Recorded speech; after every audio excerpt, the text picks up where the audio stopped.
Speedway, the world center of racing in Daytona Beach, Florida, as we get ready for 3 hours of sports car racing. Hello, everyone. I'm Bob Varsha. We have live golf coming up here on ESPN, so we're speaking to you from our announce position here at Daytona, and the cars are on the track, and we're ready to go racing in the 3-hour finale to the Campbell GT season, the Eastern Airlines Campbell Grand Prix. Bill Adam, a lot of questions yet to be answered, but the one that has already been answered for this year is the Campbell GT Championship. Well, Al Hobart has again clinched a brilliant year, but there's something remaining. He wants to win this race. It's critical for his teammate, Derek Bell, to win this race and retain second place. A lot of prestige here, and much more important, there's a heck of a lot of money at stake, Bob. So we have the Campbell Grand Prix cars. We also have Campbell Lights machines in this race, but one of the big stories we'll be following deals with the GTO machines, the muscle cars. Patrolling pit road today will be our own Gary Lee, and he's standing by now with more on that story. Good afternoon, and thank you. Well, 2 titles will be contested this afternoon. First of all, the GTO Drivers' Championship between Ford teammates Scott Pruitt and Bruce Jenner, and the GTO Manufacturers' title between Chevrolet and Ford. Now, for Ford to win the title, Ford would have to win with Chevrolet worse than third. A lot of pressure is being applied by the manufacturers on the drivers to win it, and it's no secret. There's a lot of bad blood between these drivers after that shootout at Columbus. They say they'll have a clean drive, but after all, there's no tomorrow. Thank you, Gary, and here's the way they'll line up as the cars warm up around this 3.56-mile circuit. On the pole will be Cyril van der Merwe in the record-shattering Corvette GTP car, alongside Irish Endurance veteran John Watson in the BMW machine, the same row as this race last year. On the second row will be Klaus Ludwig in a 4-cylinder turbo Ford Probe, alongside Al Holbert sharing with Derek Bell in a Porsche. Row 3 will see Pete Halsbury in a V8 turbo Ford Probe, alongside Bob Tullius and Chip Robinson in the Jaguar XJR7. Row 4 will have Whitney Gantz and Jim Crawford in a Buick Hawk, 6 different makes in the top 7 positions for this race, alongside our in-car camera, the 67 Porsche of Jim Busby and Jochen Maas. Davy Jones and John Andretti will share the second BMW team car on row 5, alongside the international trio of John Winter, Paulo Barilla, and Bob Wallach.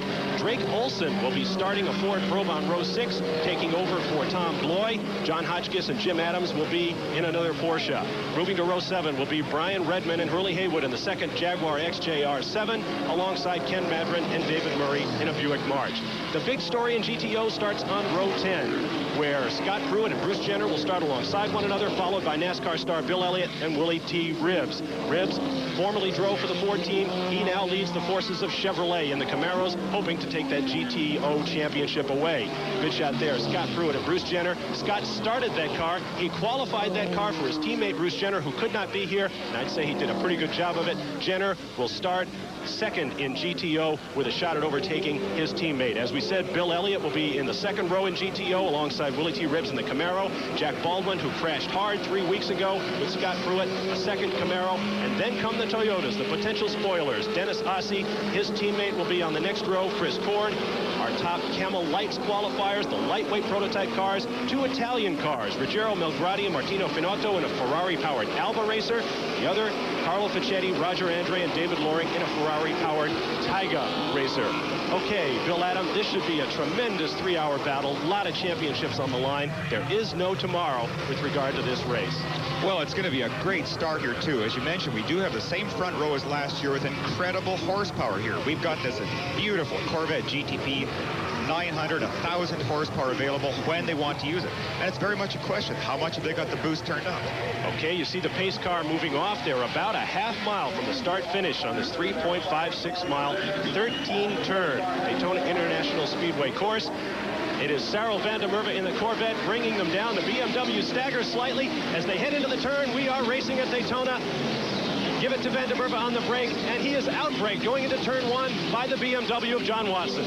That's really a little bit of a surprise, but then we have to remember the car is being driven conservatively for the first lap. There's so many people can crash in the first lap. An old axiom, you never win a race in the first lap, but there have been a lot lost.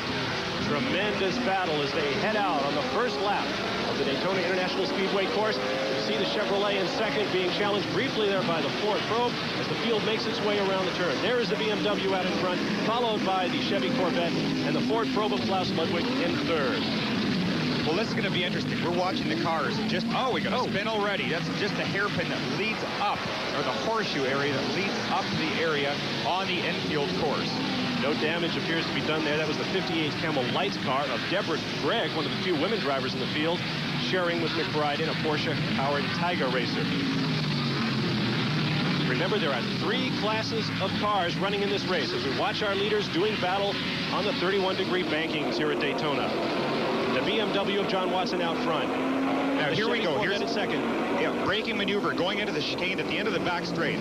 That's running right there at 175 miles an hour, just getting inside the car and using all the braking power available. Watch the Corvette too as it exits the banking. Let's see, can 3.4 liters of V6 hold off this ultra exotic BMW turbo? And it looks like it is. Watch the gap widen between South African Sarel van der Merwe, now living in Indianapolis, Indiana. We've had a spin. The 66 light car. This is the turn, I believe, that leads onto the banking, Bob. Nobody around him. There won't be any problem. You can see there's a track marshal, has time to run out. Could be very dangerous as we watch it pass as Al Holbert sticks his Porsche out to 3rd place, it looks like, past the Ford Probe. We expect a lot of passing. We'll do our best to stay on top of it. As soon as things settle down a little bit, we'll go down our top 5. But there goes the Chevy Corvette, the number 19 BMW in 2nd place, followed by Al Holbert in the number 14 Porsche 962. Well, Al is running hard already here. I just wonder if he doesn't want to try and get up into the lead and maybe pull away. Just give his teammate as much as possible.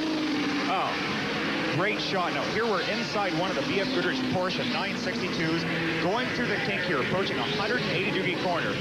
We're from 4th down to 2nd gear at this point, a late apex, and here you're feeding on the power as gently. Look at the hands sawing over that steering wheel. You're trying to put down 800 horsepower at this point. The car wants to get sideways.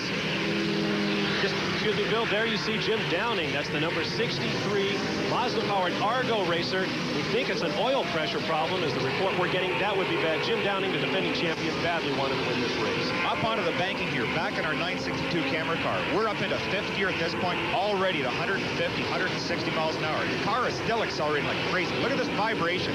We're at 175 miles an hour right here, and just there. On the brakes very hard, down to 4th, down to 3rd. Little sweep to the left, back to the right. Look at the car ahead of us, one of the Ford Probes. You can just see it twitching very slightly as it hits the bumps. Now we've got horsepower here, and look at this. That's the V8 engine Ford that we're watching, and obviously the Porsche got the boost up that much sooner.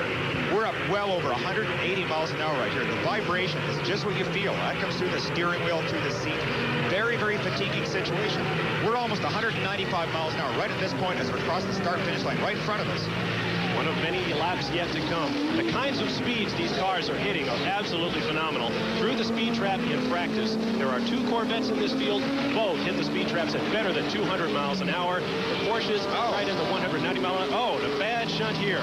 That's at the chicane on the back straight. An area where there's very, very heavy braking. What can sometimes happen? We're looking at one of the GTP light cars. The cars have phenomenally good braking. These are real ground effect cars and can really slow down quickly.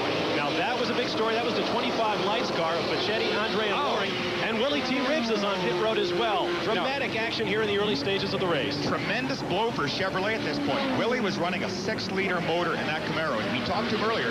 He made no bones about it. He wanted to get out and run as hard as he could go. No waiting for anything to develop. Just put your foot down and charge the whole 3 hours. It looks like something blew because that was oil coming out the exhaust pipe, and it doesn't look good. Got a lot of cars visiting pit road. A couple of Camel Lights competitors are already there. Here's another look at the chicane incident that involved the 25 Camel Lights car. There's a perfect example. The GTP light car tried to go down the outside, passing a GTO car, number 32.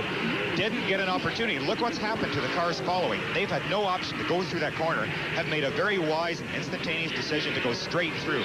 They probably won't be penalized for that because that really was a good move. Had to go straight or risk an accident. Willie T. Ribbs remains on pit road as you watch our leader, the awesome black Chevrolet Corvette GTP of Sarel van der Merwe, sharing that car today. In fact, sharing that car and a second-team car with Doc Bundy, his regular co-driver, and the young former Trans Am champion Wally Dallenbach Jr. out of Assault, Colorado. This is my personal favorite of the race, Bill. This is a car built for this kind of a racetrack. Tremendous horsepower, as much as 900 horses, we understand. They sat on the pole in this race last year. In fact, in 6 races going back to 1984, Sarel van der Merwe, mostly in this car, has never been off the front row at Daytona International Speedway. So they have the right man and the right machinery.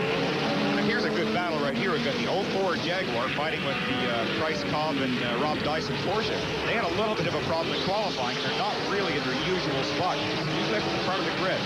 Rob hit the wall and it caused quite a bit of damage. His crew has had a tremendous job of rebuilding that entire right rear corner. Here it is out battling with one of the factory Jaguars are doing. They're both having a great run right now. The yellow flag is out. The yellow flag is out on the racetrack. We're looking for an explanation. We see one of the Ford probes. One of the Ford probes creeping down pit road. We'll try to follow up those stories for you in just a moment. I think with this yellow flag situation, we may have a pace car coming out, although I don't see any signs of it yet, Bob. No, the pace car has not yet taken to the... Yeah, yes, he has. Jaguar going very slowly right here, up on the banking, following the pace car, I'm sure. Yes, definitely, that will be a pace car incident. This is a little bit frustrating. You've just got your blood in gear at this point. You want to get out, you want to race. The race is only a couple of laps old. You're starting to get into the feel of things, and now you've got to slow down. Frustrating point right now. A lot of action in the early stages of this 3-hour event. Gary Lee is standing by on pit road now with Willie T. Ribbs. Let's go down to Gary. Willie, a lot riding on that GTO Manufacturers Championship. A lot riding with you today. What happened? The engine just went soft. It just tightened up and blew up, and didn't take long to do it, 2 laps. We don't know why. It's never done that before, ever, since we've never blown an engine from this year. So now, obviously, Jack Baldwin has all the pressure on him for the GTO Manufacturers Championship. Baldwin's got to carry the load now. All right, there it is from Willie T. He's a spectator. Well, the plot thickens here at Daytona International Speedway. Today's live coverage from Daytona is being brought to you by BF Goodrich TA Radials, built for you to take on the road.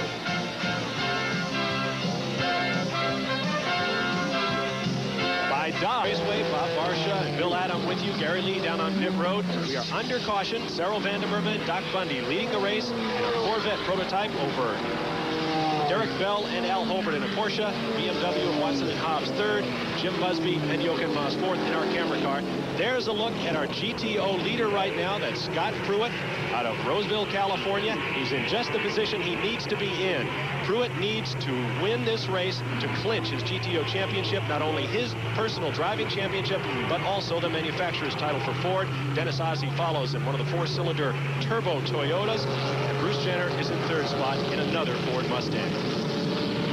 Tremendous pressure, as you say, on Scott today, and I think Jack Roush maybe is showing some of it by very uncharacteristic running a high cubic inch motor. This car's running a 6-liter engine, which usually runs a 5, but they figure it's going to offset the additional handling and braking the smaller engine gives you with just all that horsepower for Daytona.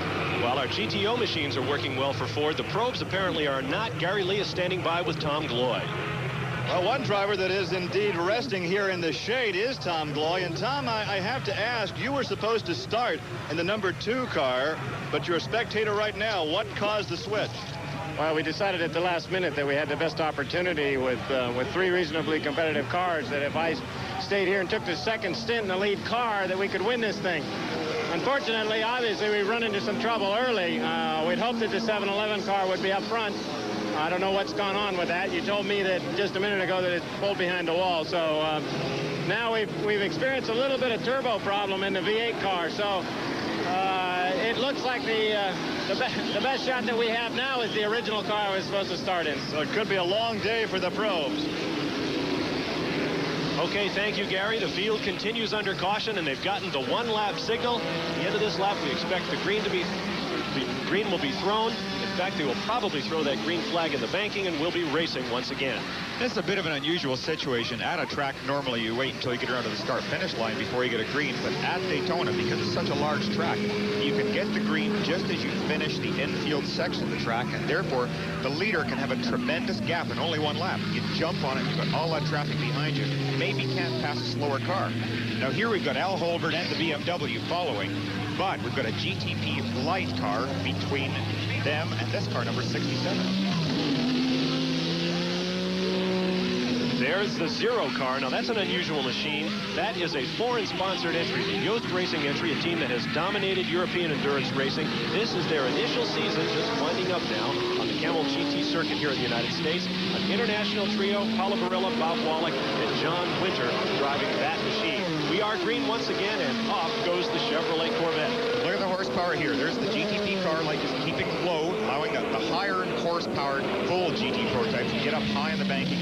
use all their horsepower. Through the chicane here, this is just this little wiggle down the front. Now see Serrelaer, he just slid wide. What happens is to do a few pace laps like that, your tires cool off, and these racing tires have to run at temperatures approximately 200 degrees Fahrenheit to really work properly. You start to lose that temperature and they really slip. But look at this, horsepower city. Wow. Cyril van der Merwe, the Corvette, has 7 poles to his credit this season. That's an IMSA record. 2 victories in Atlanta and West Palm Beach. You saw that West Palm Beach race live here on ESPN. What a terrific finish that was. Meanwhile, he's racing the reigning master of IMSA, Al Holbert, in the number 14 Porsche. Holbert and Bell have shared in 6 victories this season. You know, what an incredible team they are. Like this man is just so brilliant with racing. Rarely. Oh, and there goes the Corvette. Now that's the 22 machine. That's not your leader. That was Doc Bundy. That was either Doc Bundy. I believe that might be Wally Dallenbach in that machine. Going off at one of the slowest parts of the racetrack, that first turn just before the little kink going onto the infield. Now we confirmed it's Doc Bundy in the car. Here's a replay of it, just getting shut off. Tried to go inside where really he shouldn't have tried it. He had no business trying that move. Bundy hit the Corvette. Oh. No, I think that was the back of the Jaguar. The 44 Jaguar, and there is some serious deja vu there. If you remember our report on the Riverside race, Doc Bundy and the 44 Jaguar came together with a Ford Provolone in St. James in a fiery wreck. But this is just Doc Bundy spinning by himself. That could almost have been disaster right there, taking both cars out of the race. It was very, very close. That's precisely what may have happened, is that Doc came in far too hard into that corner on cold tires. Didn't have the traction necessary. Really tried a very ill-advised move at that point. This is early in a 3-hour race. You just don't make deliberate banzai charges right now. Good look there at the number 19 BMW prototype car. A lot of controversy surrounding that team right now. The rumor on pit road is that the BMWs might not be back in 1987, which would be a serious blow to the Camel GT. There's been a lot of money spent on those cars. They picked up their first victory just about a month ago at Watkins Glen, New York. We'd very much like to see them come back this year. Here are your 8th, 9th, and 10th cars on the racetrack. The Jaguar, followed by the second team BMW. Now that's the junior car, young John Andretti and Davy Jones in that machine. Now, interesting study right here, Bob. He's setting up, just drafting, maybe going to try a pass, breaking into turn 1, just where we saw Doc Bundy. I don't think he'll do it this time. Not close enough. The Jaguar has got excellent braking, very, very stable, very good car to go into the corners. Also a good battle there between the types of motor hardware we have on this series. The 6.5-liter non-turbocharged Jaguar, always thought to be a leg down. In this case, to the turbocharged 2.1-liter 4-cylinder machine, the BMW. That's right. The viewers really can compare this. You can watch these cars exit the corner. Just one V12 engine, one 4-cylinder, one 6-cylinder. Just watch how the different horsepowers work. Now we have Gary Lee on pit road with Klaus Ludwig. Let's learn more about the problems facing the Ford GTP team right now. Gary? Well, Klaus started the race with about 1,000 horsepower, but he had to pedal back on a bicycle from the garage area. What's wrong with the Pro?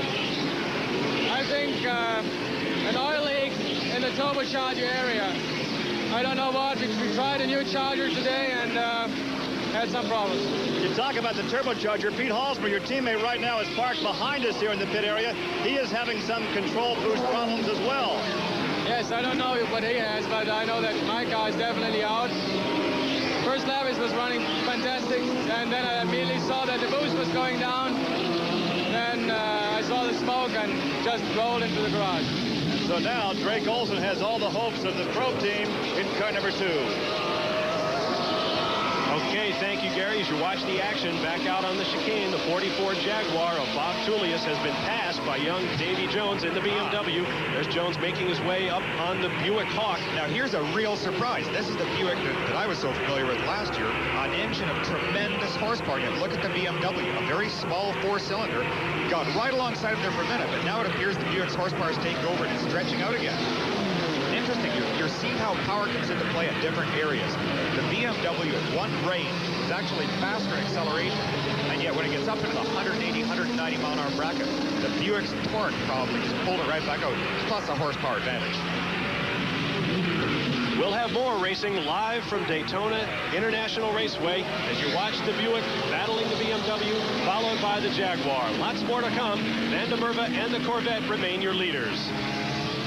the Spain. Well, here at Daytona, sometimes we mix the sublime and the ridiculous. Bill, what do you make of this little off-course excursion? I have never seen this. Somebody goes straight through. They're not able to slow the car down the chicane, but then I said, well, maybe I should go through part of it. Let's do a left turn here. I'll try a right across the grass, do a little farming. Maybe hit my competitor here. I better stay over. Oh, not sure where to go. Interesting piece of driving there. And maybe no one will notice we're doing it. Meanwhile, here is the 67 Porsche 962. That's the Jim Busby Jochen Mass machine with a definite rubber problem. Now, he has lost the entire carcass off that tire. We noticed just a few minutes ago, there is a piece of rubber down here. It appears that it might be off that car. Just the tremendous high speeds here, plus the loading that the banking will subject these cars to, puts an incredible strain on it. It only takes one small puncture in these tires that can cause this blowout. Obviously, 200 miles an hour can do tremendous damage. And the serious problem for them was that it happened right in front of pit road. Now, Jochen Mass is going to have to go all the way around this 3.5-mile racetrack to get repairs made. Meanwhile, up in front, the Corvette of Sarel van der Merwe now being pressured hard by the 19 car. That's John Watson of the BMW. Well, John may be laid back to the opening few laps. He's letting his tires get the temperature and really get comfortable with the car. Now, he's obviously very happy with it. He's closed right up on Sarel's tail. Sarel, I think, really wanted to establish a lead, if at all. Oh, look at this. He's trying desperately to get alongside, and he's done it. He does it. John Watson lays a pass on Sarel van der Merwe with Al Holbert lurking in the number 14 car in third position.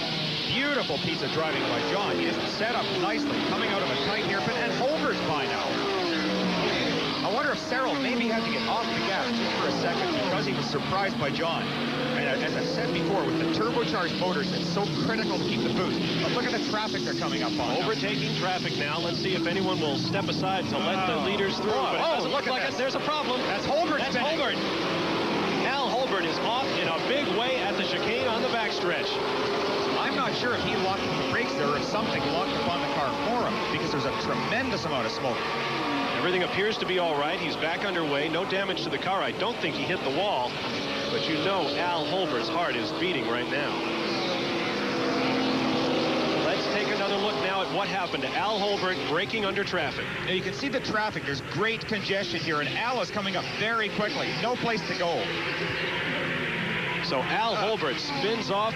It'll cost him a position. Let's go to Gary Lee on pit road.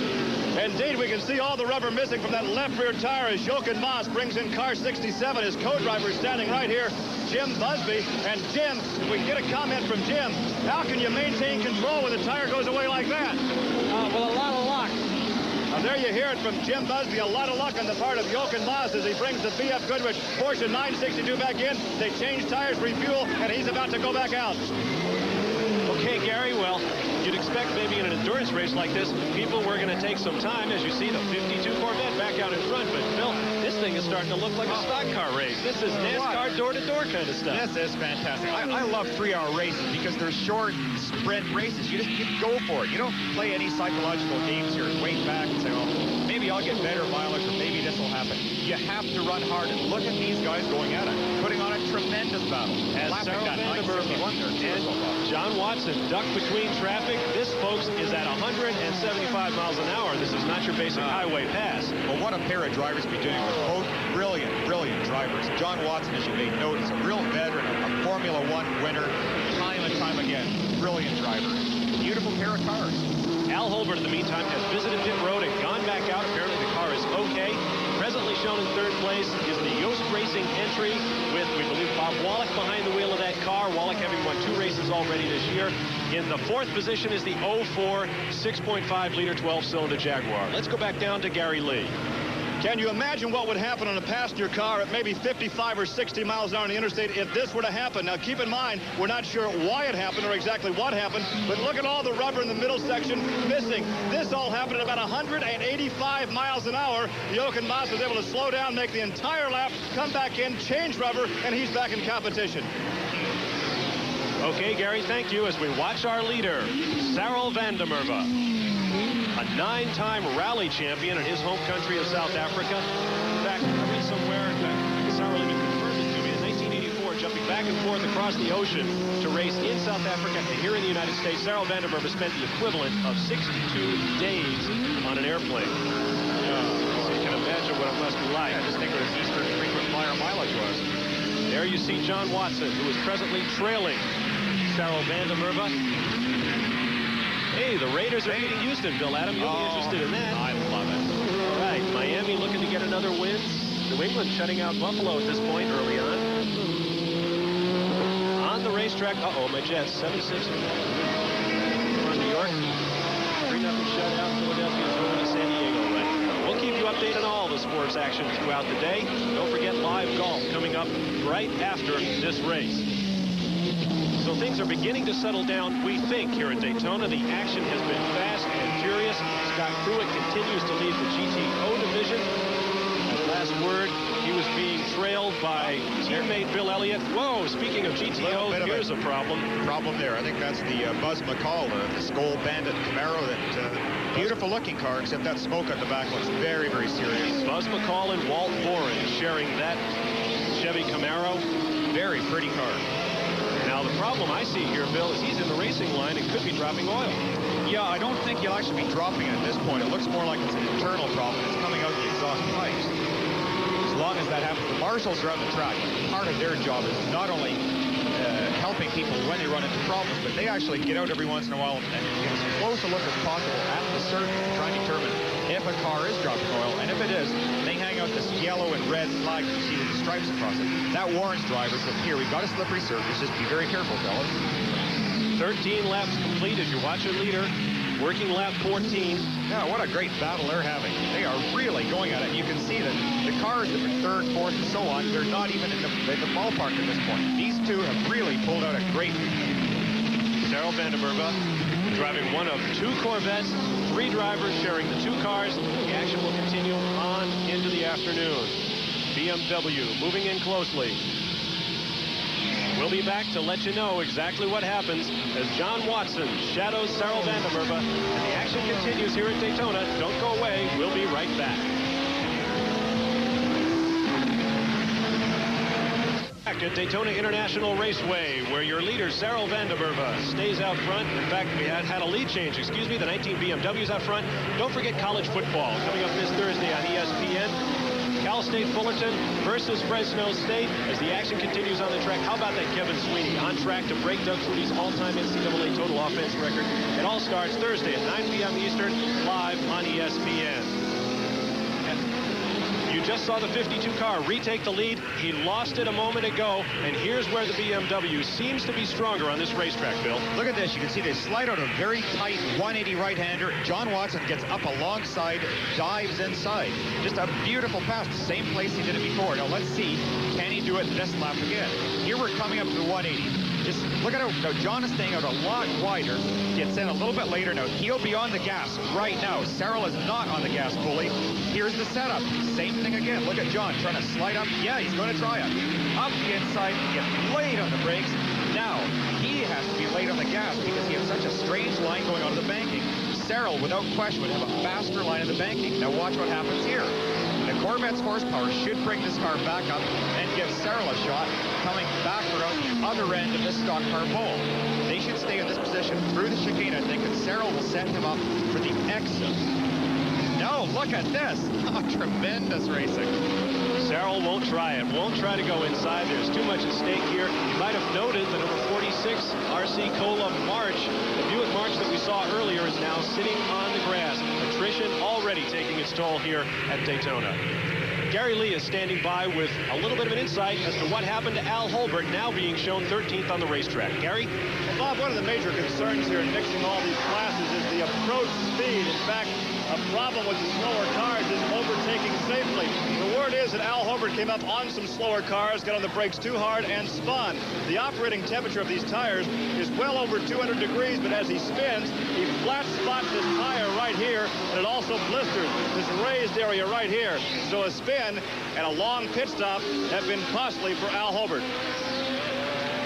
Okay, thank you, Gary. As we watch our leaders making their way around, see that turtle-like looking white car at the bottom of the racetrack?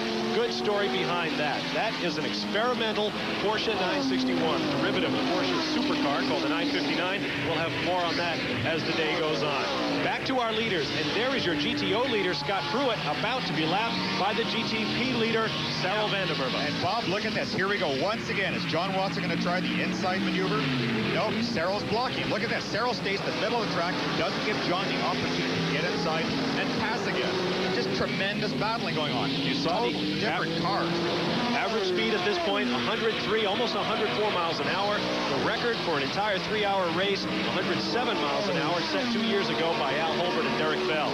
There was your GTO leader, Scott Pruitt. There was also a good comparison there between the GTP cars and the O cars. Now, the GTO cars almost as fast as these GTP cars in a straight line, but in the corners, it's no contest. Oh, no, it's really amazing that you think about a car having 600 horsepower and a very specialized race car, like Scott's Mustang, being blindingly fast, and yet look at the way he's pulled away. That's the battle for second place in GTO. The number 9 car, NASCAR star Bill Elliott, in those familiar red and gold and white colors that we've seen on his Winston Cup car, just been passed by the 99 machine. That is the Toyota of Chris Cord. Now, the other Toyota, expected to be a spoiler in this race, the 98 machine of Dennis Ossie, has visited pit road and is having a problem, but Chris Cord is looking real good in second place.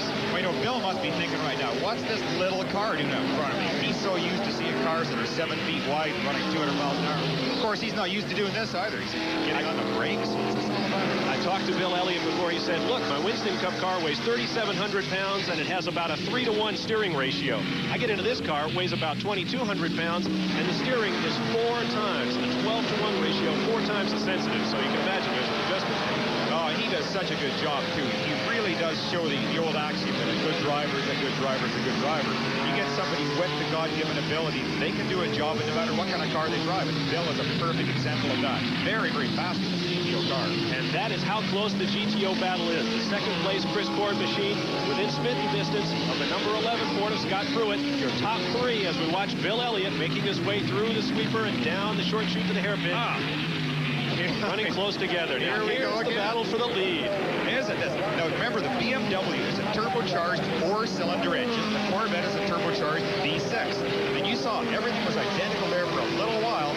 Look at the horsepower. Hello, America. And they close up under braking as the lightweight BMW pulls up on the heavier, more powerful Chevy. Well, the BMW team, you know, I really do hope they don't pull out. You can see across the back wing there's a black stripe. This is a little bit of sorrow on the crew members' part. They say this is the final race, that we're going to put a black stripe out. They have done such a good job because early this season, this car really was nothing but problems. They had a tremendously powerful engine, but almost no durability, and then they had a rash of fire. John Dix came over and Emery Donaldson. They really have changed this team around. A tremendously competitive car here. They've had a couple of very fine wins lately. As you watch the lead battle continue, this 19 car is what they call the senior team. John Watson, David Hobbs, both in their, well, let's say, both in their 40s. I wasn't even going to say that. Paired up in the other car, the 18 machine, are the younger drivers, Davy Jones and John Andretti. You got to look at Al Holbert coming off pit road. As you watch your leaders make your way around, there goes Holbert in the white tail moving away from you. Holbert has visited the pits again, and he's obviously got a more serious problem than we thought.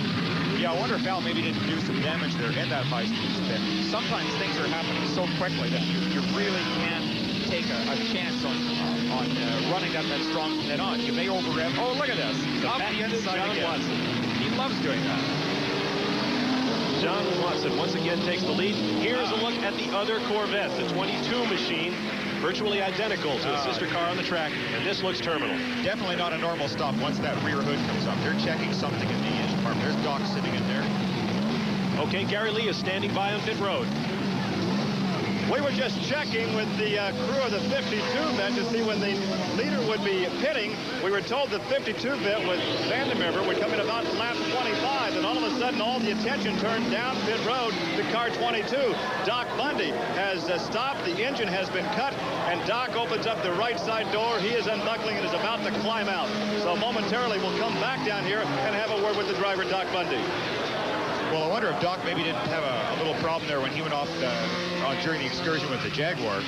And sometimes, you know, when your mind really can't be on it, you're worried about saving the car. You can over-rev it. There could be a number of different things can happen.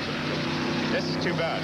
Maybe inhaled a little bit of the grass out there on the infield as well. It's a good possibility. It wouldn't be very good for both. But there is the healthy Corvette. That is Cyril Vandermeer leading John Watson as the battle continues. This is a great show. The spectators here are really getting a treat with drivers of this caliber. Vlogging. Oh, no. Now, here's a bad sign here for Al Holbert. Al Holbert once again on pit road. Now, coming into this event, Al Holbert was handed a $50,000 check. There is a competition for the car, not the driver, but the car that travels the most miles in Camel GT competition this year, sponsored by the Kodak people. Holbert was leading, but there was a chance that the 67 machine could have overtaken him. In a pit contest with a special mileage award, the car that could have overtaken Holbert lost that 500-mile advantage. There is no way they can overtake Al for the championship and that $50,000 first prize. Now, the problem that we're being told Al Holbert has is a door that will not lock, and that could be serious aerodynamically. Back once again to our leaders. Cyril Vandermeer leading John Watson in what has been a two-car battle for the last 15 laps or so. Well, what a show. Neither of these cars shows any signs of letting up at all. I think John probably, if this is to be the BMW's final race, he wants to make as good a show as possible. And of course, Zone Eagles in the way. He doesn't like to come second. Now here's a good example of what can happen when you blow a tire at high speed. You can see the entire rear body section is gone, and the rubber, what's left in the tire, is just flapping around. This not only has destroyed the body of the car, but can do tremendous suspension damage because you've got this great balance problem. You've got this tremendous flailing rubber going around. It takes out everything that's close to it. That was the second-ranked Camel Lights machine of Carlo Facchetti, Roger Andri, and David Loring, a Ferrari-powered Tiger racer. Lots of racing yet to come. 20 laps down. Stay with us. We're at Daytona International Raceway, and we are live with the Camel GP.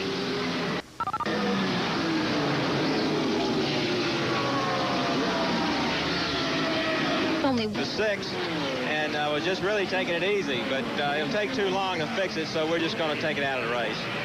You had a young driver standing by on Wally Dallenbach. Now that you have Doc Bundy available, who will go back out when the other vet pits? Doc will go back. But, you know, right now I think that's the plan. We'll just put Doc back in the car behind Cyril. If he's had more time in the car and with Cyril leading the race, that's probably what we'll do. So it could be a very disappointing day for young Wally Dallenbach.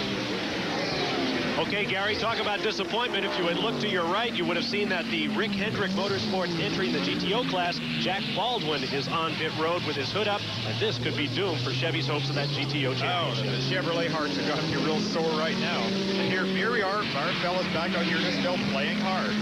John follows him out of his very tight left-hand corner, right down second gear. They're trying to get down their 800 horsepower, 900 horsepower as they're going up on the bank.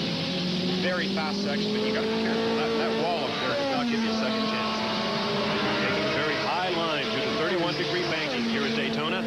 Cyril Vandermeer leads. A dozen more cars behind him, all on the lead lap. The pace has been furious here. And they're finally giving up the ghost. The number 30 car, that's a GTO machine, a Chevy Camaro, Buzz McCall and Walt Boren. I think the red that we're seeing there doesn't have any significance as it being a Christmas present. It looks like that was just some racer tape that was put on there, maybe masking over some earlier damage. Whoa, and here's a spinner. Now here is one of the Ford Mustangs, one of 4 in this field. That 64 car, a Hester Hassey machine. This car won the Daytona 24 Hours way back in February when the Camel GT Series began this year. Lanny Hester and Maurice Hassey apparently out of it. Holbert back on pit road. This is a most unusual day. They're just having no end of troubles. I think Al was in before, as you're saying, for some sort of a door problem. But right now, with the driver's door up and they're chatting with them, it's got to be a mechanical problem. Possibly something with the boost. It looks like they're looking around the intercooler area right there. Al Holbert, a 5-time champion in the series, second only to 7 titles, won by the late Peter Gregg.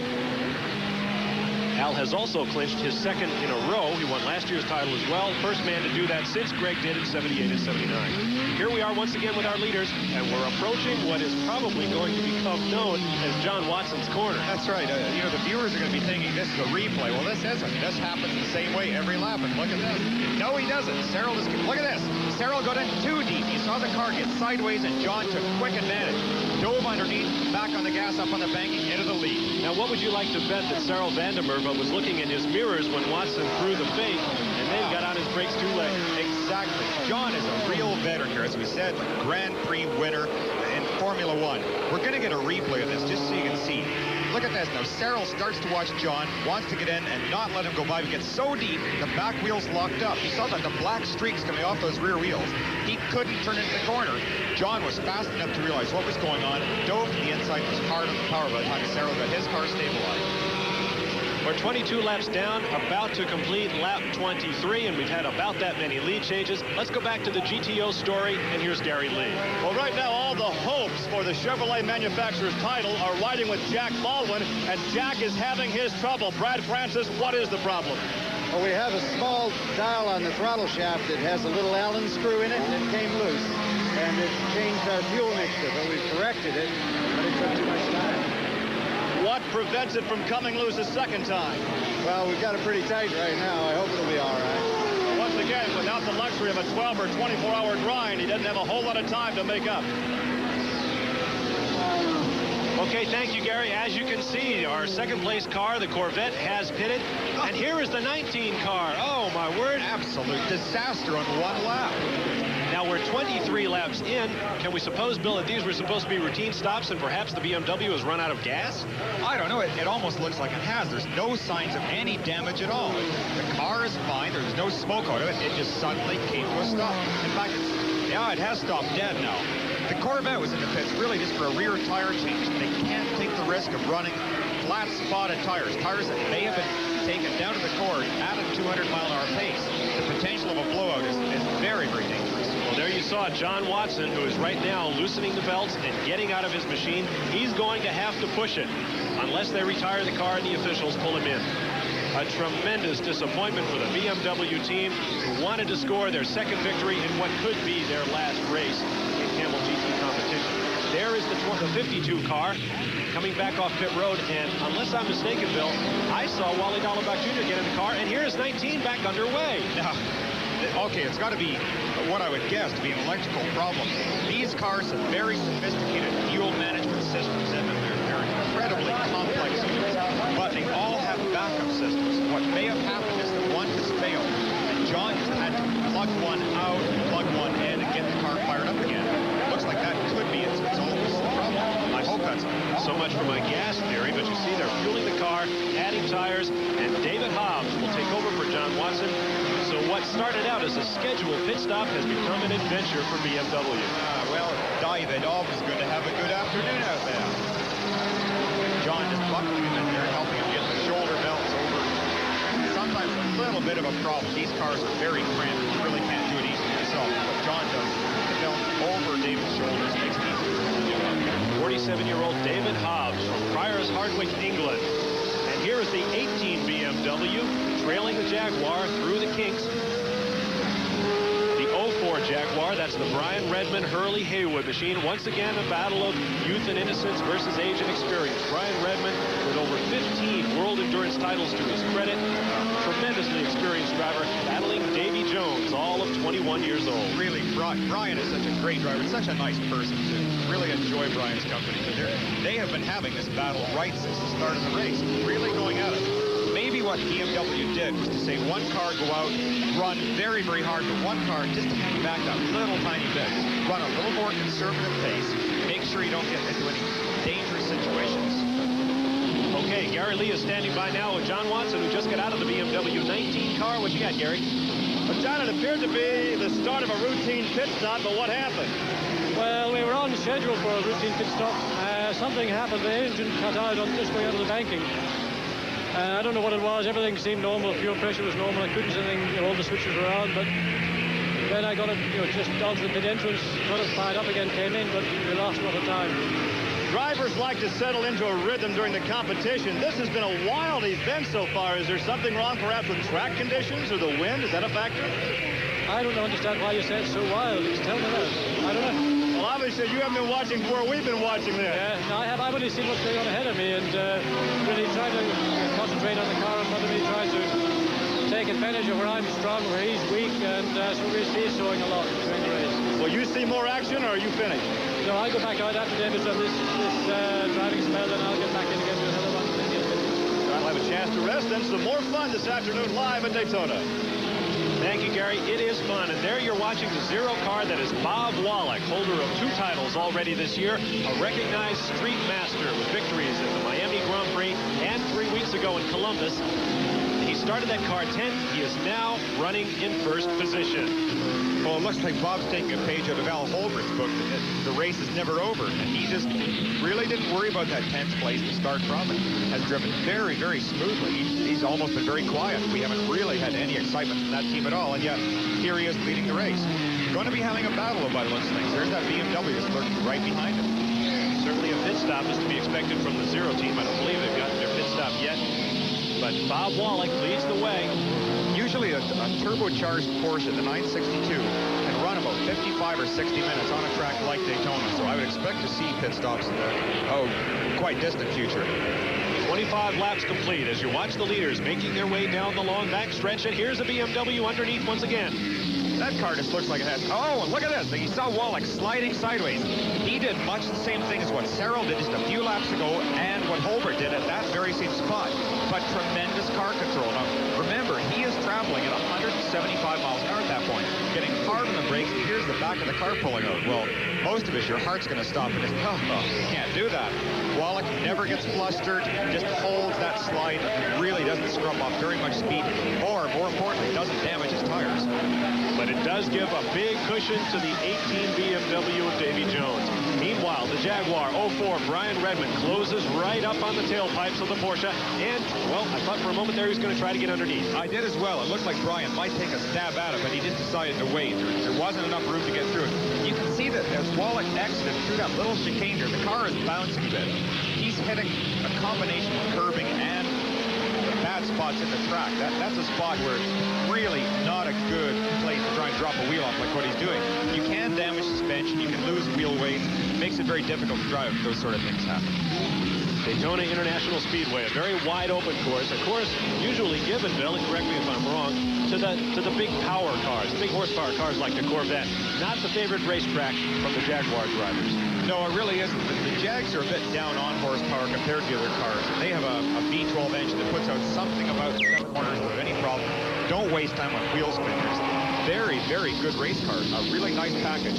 Lee Dykstra did a great job on that one. Oh, and they certainly sound great. Nothing like a V12 whine down the backstretch. Oh, that's the prettiest. And there you're watching the leader, the Zero car. Average speed, now 26 laps into the race, is up to 112 miles an hour. Well over the record pace, but a lot of racing still to come as you watch the BMW down the high banks and onto the front stretch. And onto pit road, it would appear. Yeah, I think he is coming in. This is Davy Jones in the junior car, showing a little cosmetic damage up there in the front right headlight area. That will probably affect the car a little bit at high speed. With aerodynamics being so critical, this car will definitely have its handling changed because of the loss of that headlight door. The crew just doing a normal tire change. There's John Andretti just ready to jump in, getting the seat belts out of the way, and Davy's ready to help him. John Andretti, nephew of IndyCar great Mario Andretti, cousin to Michael Andretti, who was challenging Bobby Rahal for the IndyCar PPG World Series Championship. Looks like they might have had a little bit of a problem there. That's a very slow driver change. Long driver change. John is a good bit shorter than Davy Jones is, and so there may be a problem getting those belts readjusted for his size. Probably what they do is to use a seat insert. Now, you either put a piece of fiberglass in behind you to force you further ahead in the seat, or else you take one out depending on which driver is going in or out. See, the jack has come down. The jack man held up his fist saying he was ready to let go, and the car is apparently stalled. Yep, there he goes. Sometimes these cars have such tall first gears. It's almost like taking your street car and trying to start off in third gear. They have to be geared high because they're reaching 200 miles an hour. So look at John Andretti there. Now we've got Gary Lee standing by on pit road with Derek Bell. Let's find out more about the troubled Holbert racing effort today. I cannot believe how calm and collected you appear, because right now at stake is second place in the GT Championships, and your car is out there with a lot of trouble. I'm not at all calm. I'm just very fed up. But what can you do? You know, things go wrong sometimes. He had an incident at the very beginning when Van der Merwe and he came together going in the chicane. He flatted a tire, and that put us back a bit. And now, of course, we've got a problem with the intercooler. The intercooler pipe has come loose. And, of course, it's right up inside the bulkhead, so it's very difficult to get at it. And how long will he go out there before he actually turns the Porsche over to you? Well, he'll probably have to do another round now. So you're going to split the driving chores, only one stint for you in the car today. I guess it will be now, yes. Like I say, he looks cool and collected on the outside, not so inside. Well, Bill Adam, you called it, turbo problem on the 14 car. Derek Bell, for the second year in a row, the world sports car champion. Plenty of racing still to come. Your leader is now the 04 Jaguar, being driven by Brian Redmond. We'll be back live at Daytona right after these messages. We're back live at Daytona International Speedway, where you're watching the 04 Jaguar of Brian Redmond leading the way, and here is a serious problem. Something has happened out in the backstretch there. You can see smoke coming out. Now, I don't know whether he's lost another tire or something has blown in the car, but he's stopped right now up by the Buick. The 67 car, Jochen Maas and Jim Busby sharing that machine. That car was carrying our in-car camera, so unfortunately we may be without in-car pictures. Oh my. A lot of smoke coming out. I don't think he's using any of the sponsor's product. That's a serious problem. Well, he left a long stream of smoke down the backstretch, and it certainly looks like it's not going to go well for them. Now here's the 5 car. Englishman James Weaver hopping out. Team owner Bob Aiken getting in. Great looking car. This is always a first-rate team. They just have such a nice operation. Bob Aiken, a veteran of Le Mans racing and one of the best-known racers of vintage cars in the country. I believe he owns a Cooper. And he is quite a stable. A couple of Morris Minors. He races all kinds of vintage cars, does it well. Also does pretty doggone well here at the biggest level of sports car racing, the most powerful cars of all, the GTP machines. It was great this year at Sebring watching them win the race with Hans Stucken. Had a very, very well-deserved victory. Here's the old Jaguar just screaming right along.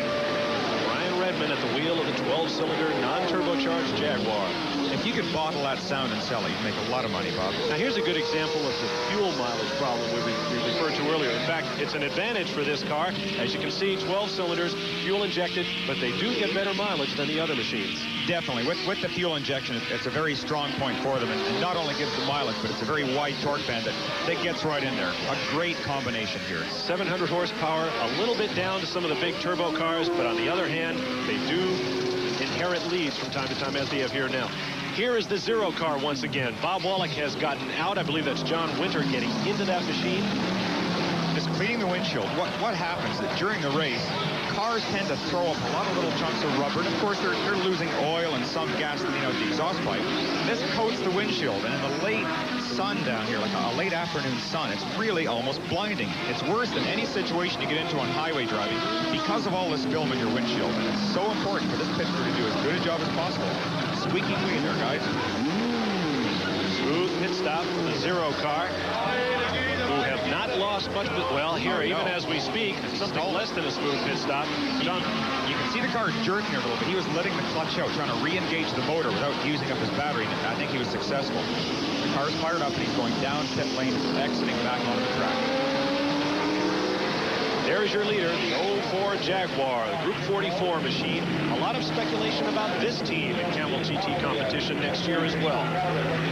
Yeah, it's strange that people have been talking a lot about the Tom Walkinshaw team from Europe possibly coming over. Now here's Scott Pruitt. This is our GTO leader. He's in the pits. Looks like a normal stop for him. All 4 tires being changed. You see the crew just putting the locking nuts back into place, giving him a little bit of a windshield clean. GTO, a production-based category, built, designed to look like the kinds of machines you see out on the street. Obviously, it's not. It's a tube-frame chassis. It's a pure racing motor. And this young man, Scott Pruitt, is one of the drivers to keep an eye on here in the States. There is talk of Formula One. There is talk of prototype racing for this young man, who was once known as King of the Karts with 13 national championships in kart racing. You know, after Columbus, I heard talk that there was a possibility of boxing as well for Scott. Columbus was a fender banger, but right now Scott Pruitt is having it his way, as is this man Brian Redmond with his 04 Jaguar. This looks like the car that's been around IMSA now for the past 3 years, but in fact it really is a totally separate car. The viewers that are familiar with it will note that the low back end is really a departure. It used to have almost bat wings up on the back, 59 Cadillac Mentor type thing. Now we have it much, much lower. In fact, the chassis is completely different. That's why this is the XJR7 to designate the difference. It's a completely new car. Very, very good design, but both cars were done by Lee Dykstra. 49-year-old Brian Redmond, originally from Great Britain, now living in Jacksonville, Florida. Brian got his start in racing, he told me. When he was a young man, he was a mop-head salesman. Now, Bob, look at this. You see the back of the car is loose. You just saw it as Brian hit the bumps there. Oh, and there's somebody else out visiting the grass. Underway.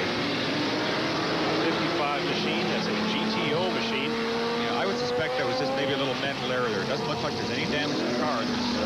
Yeah, he's underway again, running strongly. Greg Walker and Norton Northam, Floridians in a Chevy Corvette. Getting back to the Brian Redmond point, as a mop salesman, he began racing around the roads of northern England until he decided, well, maybe I better not do that anymore. Got himself into racing, much to his parents' displeasure. And here he is, perhaps one of the most honored drivers in international endurance racing. Well, I'm sure there's a lot of mop salesmen in the world that are very happy that he is now racing cars. I hope this bodywork doesn't create a problem for Brian. What can happen? You can see it again. Look at that. The bodywork is really flexing badly. And there's Bill Elliott in the pits. Okay, Elliott shown in second place in GTO as he makes his way back out onto the racetrack. Scott Pruitt leading the GTO category. Elliott in second. Third place on the racetrack right now, the 99 machine. That's one of the Toyota Celicas. And running in fourth place, that is also a Ford Mustang as we watch the pit stop in the Dyson Racing pits. So the GTO category looks to be all Ford at this point. Here is one of the really thunderstruck teams of IMSA Racing this year. They have destroyed 4 machines this year at about $250,000 to $300,000 a car. The price is even up now. The latest price I heard was $340,000 for one of those cars. We have completed 1 hour, as you can see, as we watch a GTO car getting sandwiched down the back stretch by a couple of big prototype machines. Now, there's Brian right up on the tail of the BF Goodrich Porsche 962. And here's a good chance. Now we can compare horsepower of a 6.5-liter V12 motor to a 3.2-liter 6-cylinder. Great shot right there to watch. Now look at this. The Jaguar with 700 horsepower is closing up, and he's going to pass him. Ducks low on the banking. No problem. The BF Goodrich machine being driven by Darren Brassfield and John Morton, but no match for the Jaguar. That's strange. I'm sure that last year we may have had a different picture because the turbocharged cars did have the boost control knob inside the cockpit. It was really at the driver's choice. If he wanted to dial in an extra 150 or 200 horsepower, he could do that. Particularly a strong advantage here on the banking, too. You turn up the boost on the banking, you get to the infield, you turn it back. So you save gas, you save all that heat filter to the road. We have word now from pit road. We heard earlier that car owner Rick Hendricks said that Wally Dallenbach would probably not get into the second Chevy Corvette, that it would probably be Doc Bundy who takes over the car. In fact, it is Dallenbach now driving the 52 Chevy Corvette, presently shown in 4th position. Here is Scott Pruitt once again leading the GTO category. Big Ford day here at Daytona International Raceway. Pruitt is presently, let me correct myself, in second place in the division. His teammate Bruce Jenner is leading. Now Jenner has a shot at the GTO championship. Jenner has to win, has to hope that Scott Pruitt drops out of this race in order to win the championship over his teammate. Scott Pruitt right now in great shape to bring him both the GTO championship and the driver championship. Now there is Bruce Jenner on pit road, so we're going to have another shuffling again in the GTO category. Well, Bruce has got to be so pleased with the ride that he was able to get this year with Roush Racing, because these cars have been absolutely bulletproof. Just tremendous reliability. It's like your typical American car. It used to be that you don't buy European because they break down. You stay with your good old V8 Chevy or Ford. And racing really has come this way. This car is just the most indestructible car on the track. There once again is Scott Pruitt, who has assumed the lead in the GTO category now. 25-year-old driver out of Roseville, California. A little bit earlier in the weekend, Gary Lee went to chat with Scott about his karting past and asked him how much that affected his driving skills. There are go-kart drivers all over the country cheering for you because you've been holding their flag, carrying the colors. You've been a very fast rise, really, from go-kart competition to where you're racing right now. Give a few comments, if you will, about that type of racing, and do the go-karts really serve as a good springboard for the young aspiring driver? I definitely think so. I mean, Formula One is a lot of the drivers there start out in go-karts. I started out in go-karts, and I feel it's really given me a lot of experience and a lot of help in my driving, and really taught me to be smooth. With the go-karts, you're not working with much horsepower, so you're forced to be smooth if you're going to be fast. It also gave you a real good feeling of racing together, racing in groups, and racing wheel to wheel. Out here, you don't even race as close as we do in karts. You can be 3 or 4 abreast and try not to beat people in corners and just back and forth, back and forth. So I think it's been a very, very good springboard. I think that more and more good drivers are going to come from kart racing, because right now, with everything getting as expensive as it is, it's hard for somebody with not very much money to get started and get something going. And karting is a good way to get yourself started. It's a good way to get out there and start competition, competing. And you also get to feel exactly how good a driver you are. If you go out there and you just start shining and start winning all the races, then you know you probably be pretty good in cars. But if you go out there and you're not doing very fast, you're always struggling, you don't like the cars, you can't handle them, and so on, then I'll kind of answer your question for you without spending a lot of money trying to answer that question. Reviewing our top 5, your leader is the 52 Jaguar, Wally Dahlen back at the controls.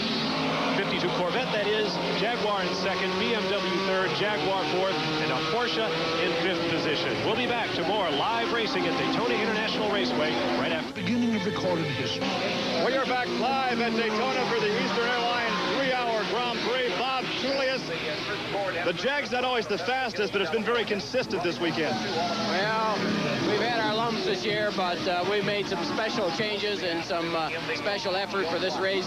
Seeing as how the last one and probably the last with 2 cars, and we think the cars are as good as they can be for this race, and they're going pretty good. I see Brian's up in second, and I think we're running fourth, Chip and I, so it'll be a while to the end, and maybe we'll both get up front. You're indicating again perhaps only a 1-car team for next season. Will you be involved? Oh, yes, I'll be involved, but we're weighing a lot of options and looking at the rule situation and seeing where our normally aspirated car can ultimately end up. It's up to the bosses, and we'll look for them to make an announcement in the next couple of weeks. Will the 3-liter make the Jag more competitive next year? Well, as you make the turbocharged cars smaller, they just run a higher boost. So it really doesn't make a whole lot of difference. They can make the same horsepower with 3 liters as they can with 3.5 liters.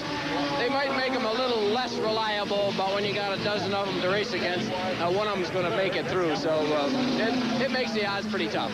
Once again, he confirms that Bob Tullius will be back with Jag in 1987. Okay, thank you, Gary. That's good news. No siege mentality there, huh, Bill? Racing all those Porsches. Okay, there is your leader, Wally Dallenbach, driving a very, very clean stint in the Chevy Corvette. You mentioned the word clean, Bill. Tell me what you mean. Well, Wally impressed me a couple of weeks ago, and I went and watched him win a Trans Am race in Sears Point, California, driving a V6 engine Camaro. He was just a very neat, precise driver. You watch the way he's driving here, it's just no effort on it. Now, here's our interesting car that you briefly mentioned earlier in the race, the Porsche 961. A lot of the viewers will have heard of and will have seen this Porsche 959 on magazine covers all over the world. It really is just about the most desirable car in the world right now. It's incredibly fast, unbelievably complex. And the 961 is the racing version of it. This is a 4-wheel drive race car. An amazing transition with twin turbos, a very high horsepower car, but look at it, just smooth, effortless. It looks a little bit strange out there actually with some of the 962s and the very exotic prototype. This is an incredibly sophisticated car right here. You're looking at the car that finished 7th overall in its debut at the 24 Hours of Le Mans, France last May. Being driven today by Porsche engineer Gunther Steckering and Canadian Porsche specialist Kees Neurath. This machine, in its first effort, as I said, finished 7th. Whoa, 4-wheel drive, helping to keep the car on the road at that point. There have been problems with the car this weekend. This is its North American debut. They're running on Dunlop tires that are experimental, and obviously they're having a little trouble with their stick-em. Twice they have exploded tires. They've bumped up some of the bodywork a little bit. But this is said to be the future of sports car racing. Twin turbos, 4-wheel drive. There goes Al Holbrook moving on around. Oh, he's in a hurry. You can see his headlights on there. He's trying to play that little extra game, just if there's something he can do to create attention to him coming through the pack. He wants to alert those cars that he's coming up to make them watch the mirror. Sometimes the headlights help a little bit. They may pick him up and just help him get by. He doesn't want any more incidents right down here where he spun out earlier in the race. An amazing machine. When you see it up against the big GTO cars and the sleek prototype cars, it really does kind of look like a turtle. It's a funny looking little car, but I would very much like it parked in my driveway. There is the number 2 Ford Probe. Now that is one of the 4-cylinder, 2.1-liter turbocharged probes being driven right now by Drake Olson, I believe. Tom Gloy standing by to get into that machine as the Ford team is shuffling its GTP drivers with the absence of Klaus Ludwig's leading probe, the number 7 car. You may have, if you were with us early, you may have noticed the 7 car went out with turbo problems early on. So the Ford fortunes right now rest with this number 2 car. Really difficult day for a lot of manufacturers. Chevrolet is having so many problems by losing Willie T. ribs, and here we've got 2 of the Fords out of the race now. It's a strange race right now. Just a tremendously fast race, and I think that's part of the problem. a little bit earlier, Bill took a look at the kinds of cars out here in this Camel GT race today. Let's take a look at that now. Ladies and gentlemen, welcome to Daytona, where we have the fight of the century. In this corner, the challenger, weighing in at 2,500 pounds, powered by a 305 cubic inch reach. And in this corner, the reigning champion, the Ford Mustang. 351 cubic inch reach, but weighing in at 2,700 pounds. Which car is going to walk away with the championship, the all-important GTO championship? That remains to be seen. But we have more challengers, more serious contenders for this throne. Let's have a look at some of these cars right now. This has been the strongest challenge of the year. The Toyota, which is a 128 cubic inch turbocharged 4-cylinder Challenger, has already won 2 decisive battles, one at Elkhart Lake, one at Watkins Glen. Weighing in at only 2,100 pounds, this car is utilizing the latest in technology to defeat the higher cubic inch cars from Detroit. And here is the car that may become dominant in next year's season, the new Porsche 961. A 168 cubic inch, 2,500 pound Challenger, but with something radical, a 4-wheel drive race car. No one has tried this before, and if anybody can make it work, Porsche will. And here is our final challenger, the brand new Mazda RX-7 of Roger Mandeville. This Challenger weighs in at 2,200 pounds, and because it is a rotary engine, we don't know how many cubic inches it has. Next season, 5 challengers, not just the 2. Ford, Chevrolet, Porsche, Toyota, and Mazda. And with the Mazda incredible reputation for reliability, who's to say who's going to win? Ladies and gentlemen, pick your winner. Thank you, Bill. And here's a factor in which will be the winner. This is one of the Toyota Celicas, the turbo car. Dennis Ossie. We mentioned earlier that he was having problems. He's looking at the left front wheel area. Chris Cord remains the only Toyota still on the track. Apparently, the left front wheel is basically gone. Gee, that's awfully frustrating. Dennis is a very good personal friend of mine, and I was really very happy to see him come up with those 2 victories this year. Something you could just notice. Now, here he's running after his tire. That's actually his wheel at his part company with the car. He just had a quick look under the front there, maybe to determine if there's any suspension damage. And obviously there can't be because he's rushing. He's trying to get the car back up. Well, while he does his tire change, you're watching the leader in the GTO class and potential GTO champion, Scott Pruitt, will be back at Daytona International Raceway after these messages. PN, Penn State going to 8-0 yesterday with a big win over second-ranked Alabama. Next Saturday, Mike Patrick, Pat McAnally, and Tim Brand will be at West Virginia for one of the great rivalries in Eastern football. Penn State and West Virginia, live, 7:30 p.m. Eastern Standard Time here on ESPN. Well, we are racing. There is your leader, Wally Dallenbach Jr. in the Chevy Corvette. 2 victories already this season. Gary Lee is standing by now with Doc Bundy, who will take over that car a little later in the race. Go ahead, Gary. Well, we think Doc Bundy might take over the ride. A great job by the youngster out there right now, and I thought you were ready to go right back out, but you say you're just kind of standing by? Yeah, I'm just standing by just in case Wally gets a little bit tired, but he's doing fine, so he should be able to stay in one more stint, then Sorrow will relieve him to the end. So your day may be over. Yeah, I come in too early for lunch, and they took my car away. It's pretty tough to eat lunch with a racing helmet on. Yeah, well, it is a little tough, but I'm always ready just in case something happens. Just in case, Doc's standing by. Okay, thank you, Gary. One of the great free spirits of Camel GT Racing, Doc Bundy.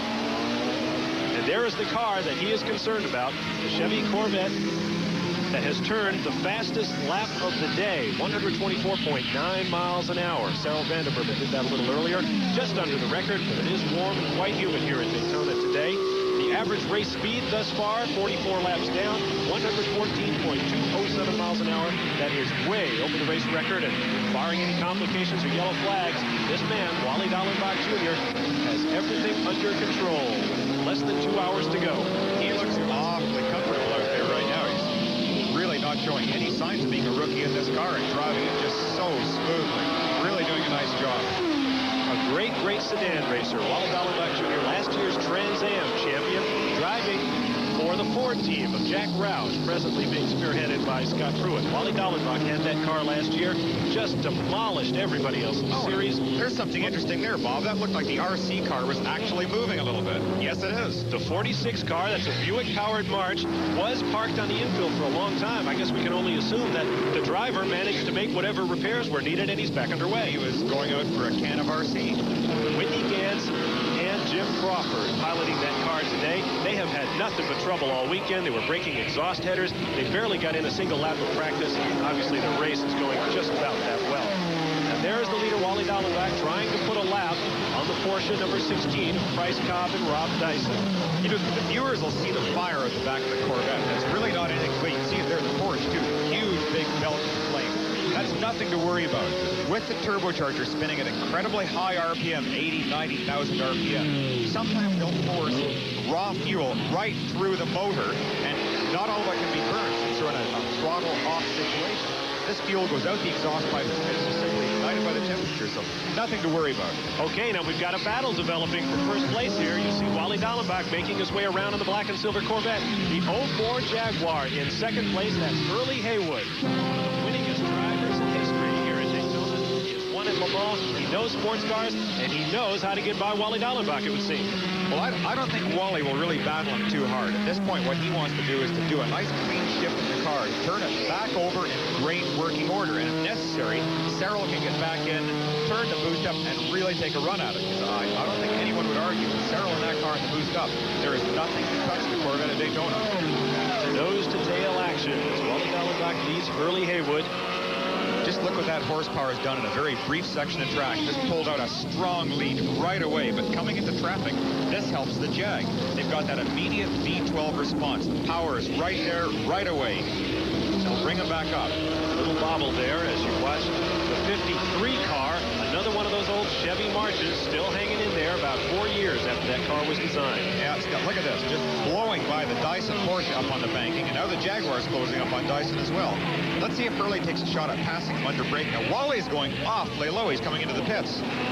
So we have a pit stop coming up a little bit earlier. We have a lot of action on pit road now. You see the 19, that's the BMW. David Hobbs out. John Watson getting in. Now, I was about to say that the Chevrolet Turbo is a very thirsty car, so it could be a routine stop for them, but the BMW is not. It's only 4 cylinders turbocharged. I can't imagine that this would be a routine stop for them.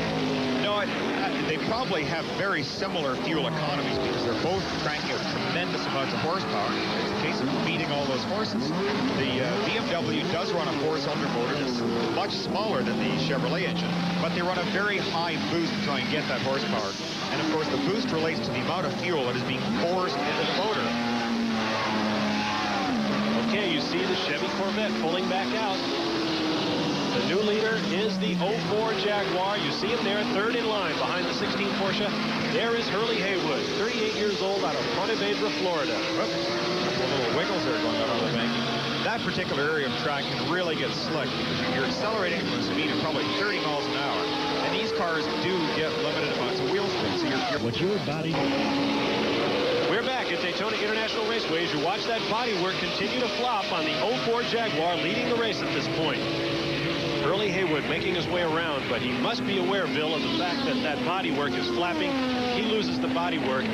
Well, sports car racers call it delamination, and it can be disastrous. Oh, boy, just about a year ago, the Jags were doing some testing here on these very cars. They were brand new at that point. And Chip Robinson had the bodywork part company with him. Coming out of turn 4 at probably 200 miles an hour. It really destroyed the car. Tremendously frightening, as you might well imagine. Best performance thus far this year for this team. Third place finishes for this car at Palm Beach, at Sears Point, and in Columbus. Halfway through the race, they would very much like a victory. Here's an interesting story. The number 2 Ford Probe. This is a 4-cylinder turbo, 2.1, liter turbocharged car, and it is painted green. Green is said to be the bad color, the dangerous color, the jinx of motorsports, but obviously the Zaxby Ford Probe team doesn't think so. Really an exotic car, too. This carbon fiber chassis is far and away the most advanced car out here. built a lot by Ford Aerospace. They utilize a great deal of just complete as possible design on this. Modular chassis. You can actually take it apart into little boxes. It's a strange car. It's not like what you picture a car having a frame as long steel rails. Just these little plastic boxes put together. The future of sports car racing. Gary Lee has more from the Ford pit. Well, Tom Gloy is in the car, and yesterday we asked about these tires, and I said, Tom, is this a Halloween prank? Did somebody just dump paint all over your rim, wheel assembly, and the tire as well? He just kind of chuckled and said, well, I don't really know. In fact, it looks like something from a Saturday night jalopy race where you just spray everything. However, I was thinking, Bill, there is a Formula One car that is green and white, and they also spray the sidewalls of the tires and the wheel assembly. Could this be a preview of a new sponsor for next season? It's funny, Gary, just when you said that, I was thinking the same thing, that the Benetton Formula One team has their green and white race car, and they have those wild colors all over it. Maybe it is something to foretell future. There may be an announcement in the future, but Ford is not saying anything right now, but we could have a new sponsor in '87. That would be a nice inclusion. There's certainly a very colorful, very successful team now in Formula One racing. It'd be nice to see them in IMSA. There you see the Zero car. That is Paulo Barilla, I believe, judging from the helmet, about to get in. You see John Winter getting out. John Winter, by the way, is a pseudonym. His name is not John Winter. We won't give away his secret. He races under a pseudonym for family reasons over in Europe. Paulo Barilla will be getting in. Barilla and their third co-driver, Bob Wallach, have combined on one victory this year, that at Miami. Wallach drove, ironically, with Scott Pruitt, your GTO leader, at Columbus to victory. So Bob Wallach definitely fills out a team well. My very favorite car winning at Columbus as well. Bayside Porsche. Bruce Levin, an old friend of yours. Levin's team not here. It's a long haul from Seattle to Daytona Beach, Florida. As you watch Paulo Barilla taking the Zero car, Porsche 962, back onto the track. 4 cars presently on the lead lap. We are approaching our 50th lap in this afternoon's event. Your leader, the 04 Jaguar Hurley Haywood. In second place, the 44 Jaguar. 1-2 Jaguar sweep at this point.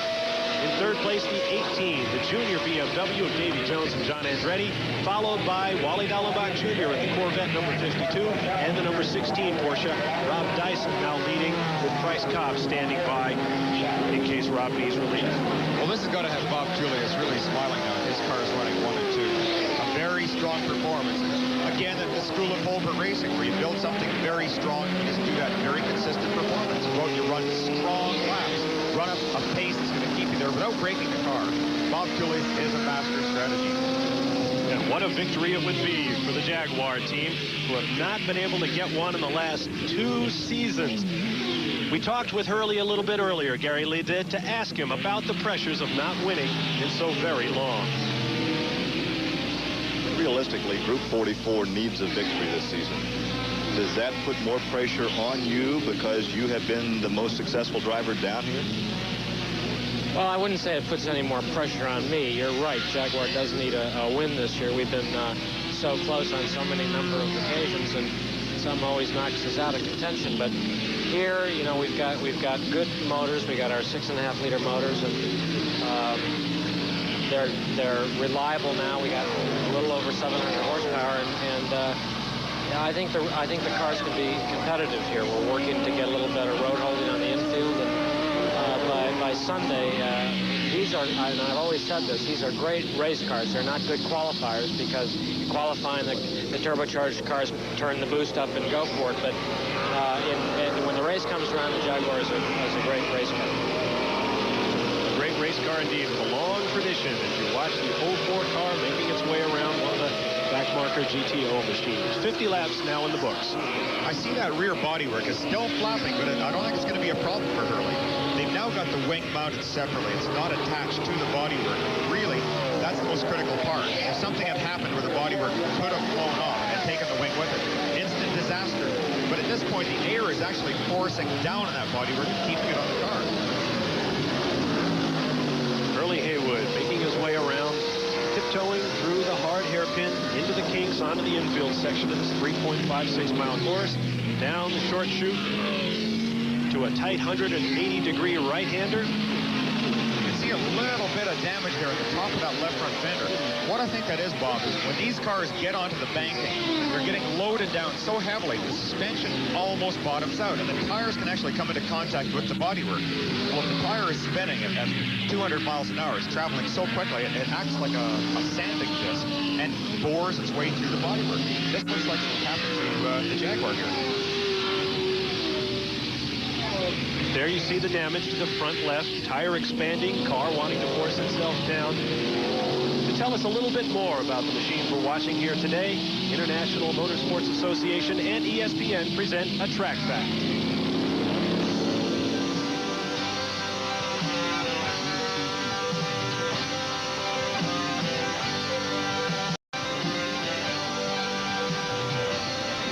Originally, that's what drivers wore. Nothing more than cotton, just the same as an everyday shirt that you or I might wear to do gardening, and it really didn't provide a great deal of protection. Then along came a new material called Nomex. Nomex is actually a different material designed to provide good protection in the modern racing car, but you can see what happens after approximately 8 seconds. The Nomex actually begins to shrink and really turns crisp. This fabric is really quite hard, as well as being very hot. The last and the most successful breakthrough has been a brand new material called PBI. This material gives the ultimate protection as, very simply, it does not burn. Well, we mentioned race cars, we got driver fashion, but we can't overstate the seriousness of that kind of fire protection, even this old-fashioned kind of fire protection. Plenty of racing still to come. Jaguars lead. We'll be back. We are back live at Daytona with the driver that may run the anchor leg for the BMW number 18, Davy Jones. You've won already one time this season in the BMW. It's important for you to win here today. It's very important. It's important for BMW and the whole motorsport program. But at the moment, my teammate John Andretti, who's doing a brilliant job out there, he's running, I believe he's running third, and I hope to maintain that position and better it throughout the end of the race. But there's a big question mark over this team's future next season, so obviously you may be able to sway the decision just a bit with a victory here. I hope so. You know, it would be great for BMW, but it's particularly important for John Andretti and Davy Jones's future. We'd like to continue on in the motorsport in IMSA. And, you know, if BMW is a part of it, that's our priority. All right, you can see the helmet on. He's ready for the driver change. The crew is ready. We're expecting John Andretti at any moment. Okay, thank you, Gary. We'll keep an eye out for that from our vantage point here high above the speedway. As you watch our leader, the 04 Jaguar of Hurley Haywood, 53 laps now in the books. Screaming on by, the snarl of the cat. Real crowd favorite here. It's a good-looking car. The sound is just wonderful. Attrition has certainly worked on the side of the Jaguars, which are notoriously dependable machines. You've seen the Ford Probe of Klaus Ludwig go out. Al Holbert, who is hoping to win this race for a 4th straight time, has suffered turbo troubles, and he is way back in the field. Right now, Jaguars run 1 and 2. Of course, you know, Bob, how many races this year have we done? We said, well, Al Holbert is way back and not even a contender. And gee, at the end of the race, Holbert racing in the winner's circle. They have a way to come. Now here comes John Andretti on pit road. See, it looks like they've taped their headlight cover on here. Well, we mentioned that having lost that headlight cover on the right front might have affected the car aerodynamically, so you can see they've made amends. They've taped a new one in place. Watch the clock now as John Andretti and Davy Jones do their stuff. Yeah, it appears that the last pit stop was very slow in the actual driver change. Again, there's some seat modifications going on there. I really don't know what. To me, both John and Davy look about the same size, but it's a very slow switch. I don't know what this could be.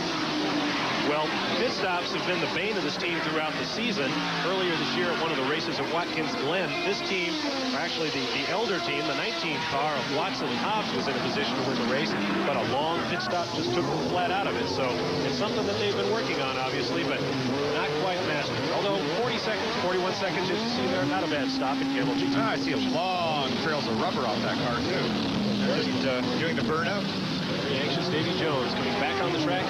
Here is the leader, Hurley Haywood out of Ponte Vedra, Florida. You can just look very closely there and just see Hurley reach up and just adjust something on the cell, or possibly his microphone. But just very casual 190-mile-an-hour adjustment. Really nothing to worry about. Not when you raced as often as Hurley Haywood has. We're going to get a replay here of something that just happened. Now watch the BMW. Just as he's exiting pit lane, he's on cold tires, and look, The car is not turning properly. He's getting wider, wider, wider. Bang! Oh! The brake lights were on. He locked up the wheels and he hit it hard. Oh, no, that is just inexcusable. These people should know that the tires are cold. They've done this before. They've been in this position a number of times. You have to warm up the tires. Well, let's get a look at it here. He maybe put a lap down by the leader, Hurley Haywood, who's stepping lightly himself. Now Haywood goes to the inside as Jones keeps the race in line. Well, Jones is, whoa! Now there's a little bit of smoke out the back of Jones' car there. I don't know if he hasn't damaged that right front suspension, but we're going to see. There could be a problem with Davy Jones's car, and that's really got to give you some pause when you get up on this 31-degree banking and approach 200 miles an hour. It really does. He's braving it out right now because he will be running 175 miles an hour just in a very few feet. Right about here, he's 170, 175 right there on a car that he doesn't know if he damaged.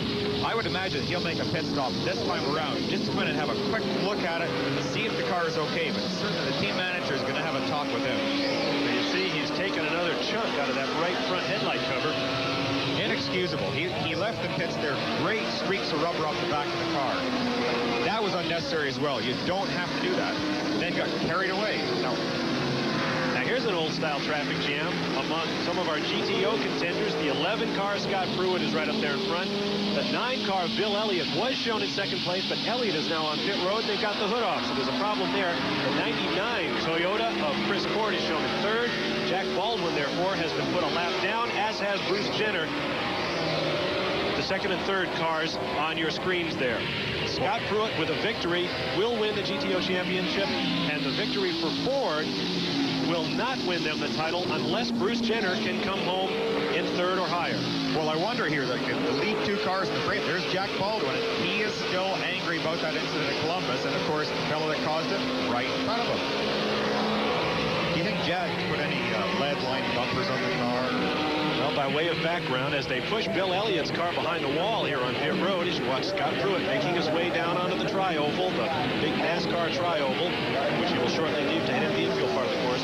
Pruitt and Baldwin, by way of background, were involved in a conference at Columbus, the latest race of the series 3 weeks ago.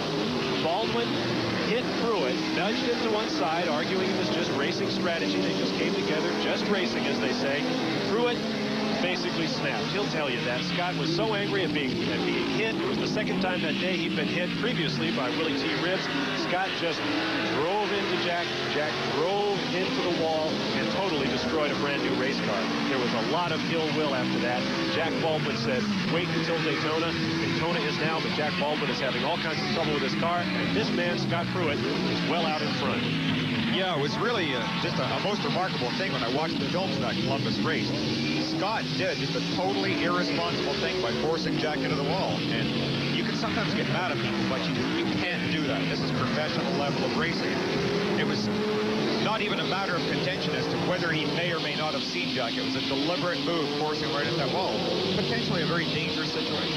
Well, it earned Willie T. Ribbs a $2,000 fine. It earned Scott Pruitt a $1,500 fine. And it earned Jack Baldwin a $1,500 fine. Now, we're taking a look at a replay here. Whoops, sideways. Little chicane problem here, but he spins back onto the race course and cars scattered everywhere. Oh, boy, that's Heartburn City. All the GTO cars look like they got around there with no problems. Just double the heartbeat instantly, that's all. I saw one lone Camel Light competitor in there, too. It was the 63 car of the series champion, Jim Downing, out of my hometown, Atlanta, Georgia. That'll quicken your heartbeat a little bit. And here's your leader, the 04 Jaguar of Hurley Haywood once again. Just coming up with a passing Camaro there. He's had a front-end modification. A good used car in there. Now here is Scott Pruitt, leading in GTO. We asked Jack Baldwin about the incident that affected him and Scott Pruitt and how it affected, you see Jack back there, how it affected his relationship with Scott. No, you've always had the reputation of being an extremely aggressive driver, but never, ever have done anything deliberate. The action at Columbus appeared to many viewers to be deliberate. Do you think it was? I think it was. I think it was. There's got to be a reason why a man turns left and takes you 2.5 lanes and sticks you in the guardrail and does $40,000 damage to your race car. Now, you could have hit me in the door and let me run. Well, there you see them, door handle to door handle, and it was all, please, may I get by? Yes, sir, you certainly may. After you, thank you very much, and I'll be on my way. Of course, keep in mind, Jack Baldwin was a lap down. Oh, boy, their feelings are underway right now. You can imagine that with Bill Elliott already dropped out of this race, we are informed that he has officially retired. This puts Ford in a situation of some disadvantage. Scott Pruitt now has to be very careful. He has his GTO championship in hand, but he and Bruce Jenner have to work together to score and allow Ford to overtake Chevy in the Manufacturers Championship. There is the man holding the Chevy hopes, Jack Baldwin, in a state-of-the-art GTO machine. We're going to take a short break. We'll be back with more live racing as you watch Jack Baldwin making his way around Daytona. Brian Redmond and Hurley Haywood in the Jaguar are your leaders. We're back live at Daytona International Raceway. Bob Barsha and Bill Adam with you. Gary Lee is on pit road, and you're looking at the leader in the third of our racing classes today, the Camel Lights class for lightweight prototype machines. A little bit downsized, a little bit lighter, a little bit less powerful, but every bit as exciting. That 73 car is the Chevy Tyga racer, Howard Katz out of Palisades, New York, and Steve Phillips from Wakefield, Vermont. Well, these are just outstanding little cars, and Camel and IMSA wanted to get more participation in the GT prototype ranks. But with the Porsche 962 now costing in excess of $300,000, they're really becoming almost cost prohibitive. These cars, for example, are a third the cost, and they provide outstanding entertainment. They're tremendously competitive cars, and we're getting all sorts of factory inclusion. Jim Downing, as you're well aware, has been a series champion 2 years. Tremendous driver with a Mazda engine car.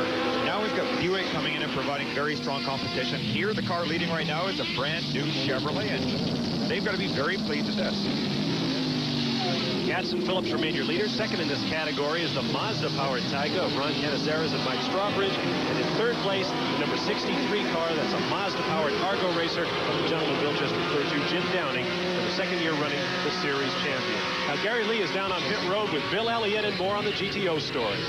Well, Bill Elliott is certainly no stranger to Daytona, but you kind of like the high banks better than the road course, don't you? Well, it don't make any difference. You know, I enjoy running road courses as well as the ovals, but not to come down here and drive my log, but yeah, we have a little trouble with the cars. Well, you came down here to help Ford win that GTO manufacturer's title, so what went wrong with the Ford? Seemed like, look, broke a rocker arm stud, the best I can tell. You know, just something can't do nothing about. Now just a chance to relax just a bit before going back to the garage area. Well, I may have to get in for Bruce or something. That's why I'm going to hang around a little while. All right, so perhaps some relief driving in the future for Bill Elliott. What did he just say, Bob?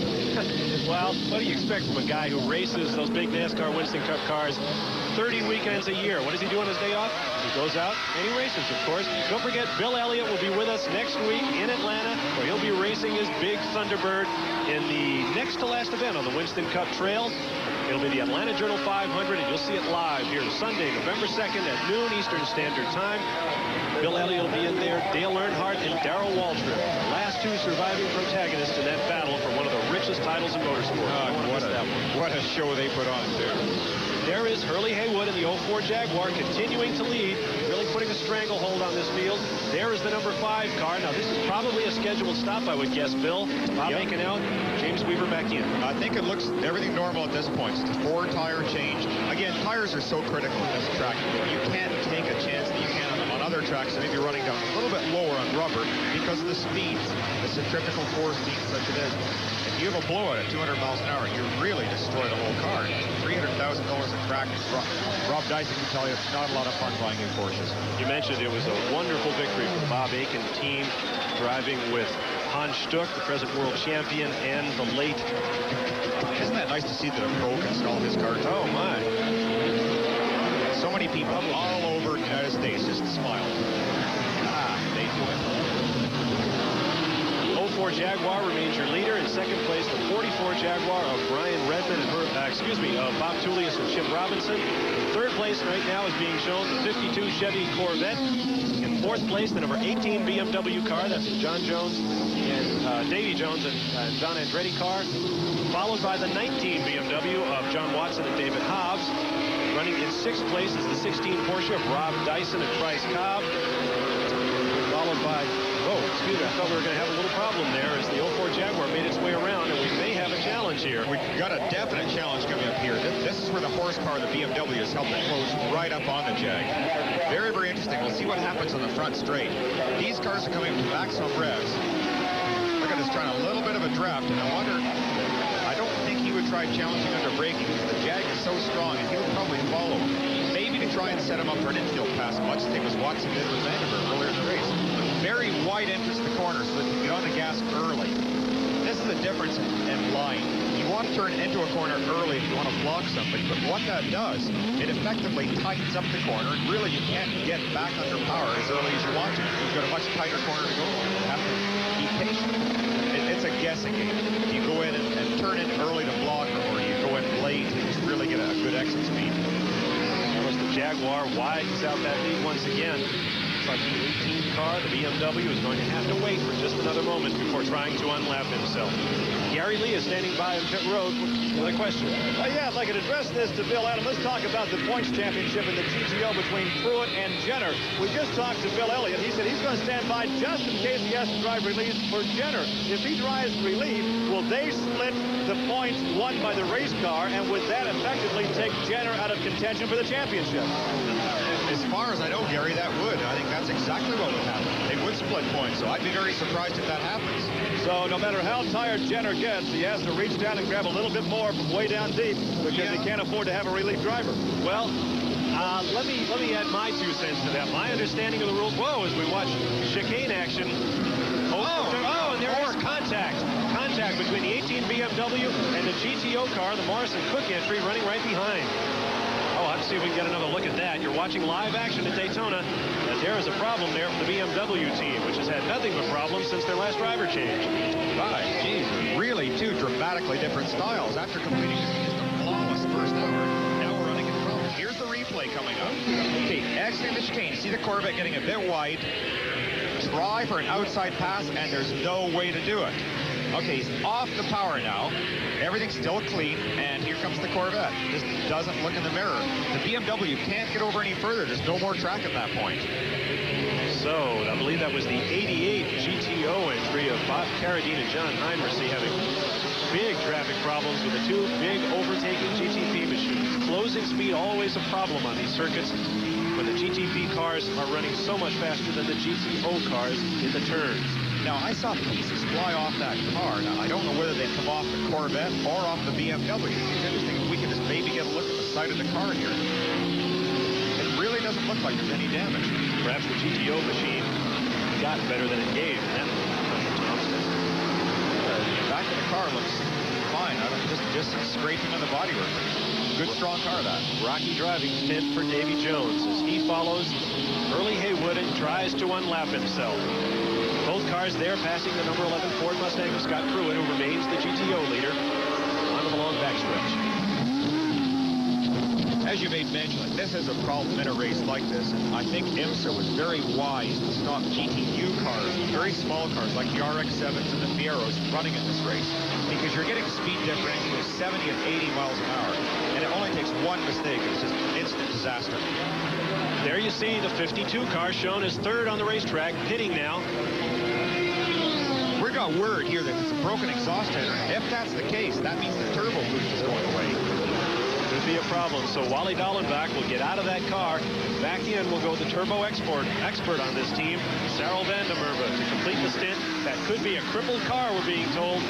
And the drama will continue to go the rest of the day. Now, here is your leader, the Jaguar, the 04 team, and these guys really know their stuff on pit stops. Oh, they were spectacular yesterday, winning the Kodak pit stop competition. Just a beautiful display of teamwork.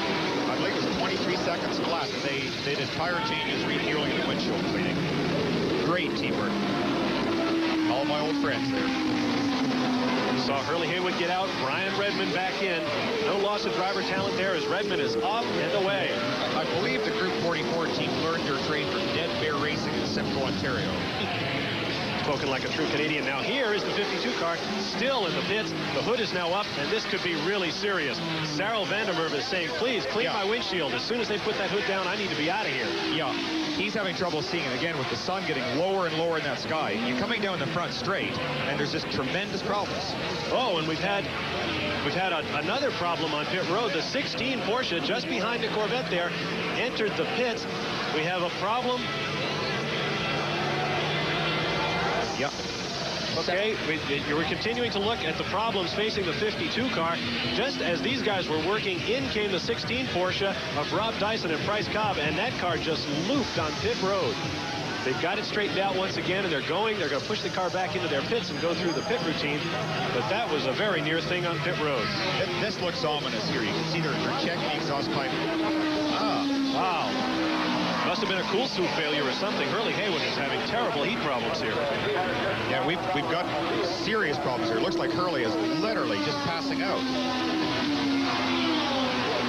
Now we have word that Hurley did faint. They've got him back on his feet, talking with his crew chief, Lanky Boucher there, and an ice bag on the back of his head. Now, we have talked about these cool suits, and sometimes what can happen is if you pinch a line, the suit tends to even hurt you more than what would normally be the heat inside the car. Okay, we'll follow the Jaguar story as you watch your GTO leader, Scott Pruitt, now on pit road. This is probably a scheduled stop. Tires and fuel. He'll be back on his way. Pruitt well out in front. He may not lose a position on this pit stop. We'll keep track of that.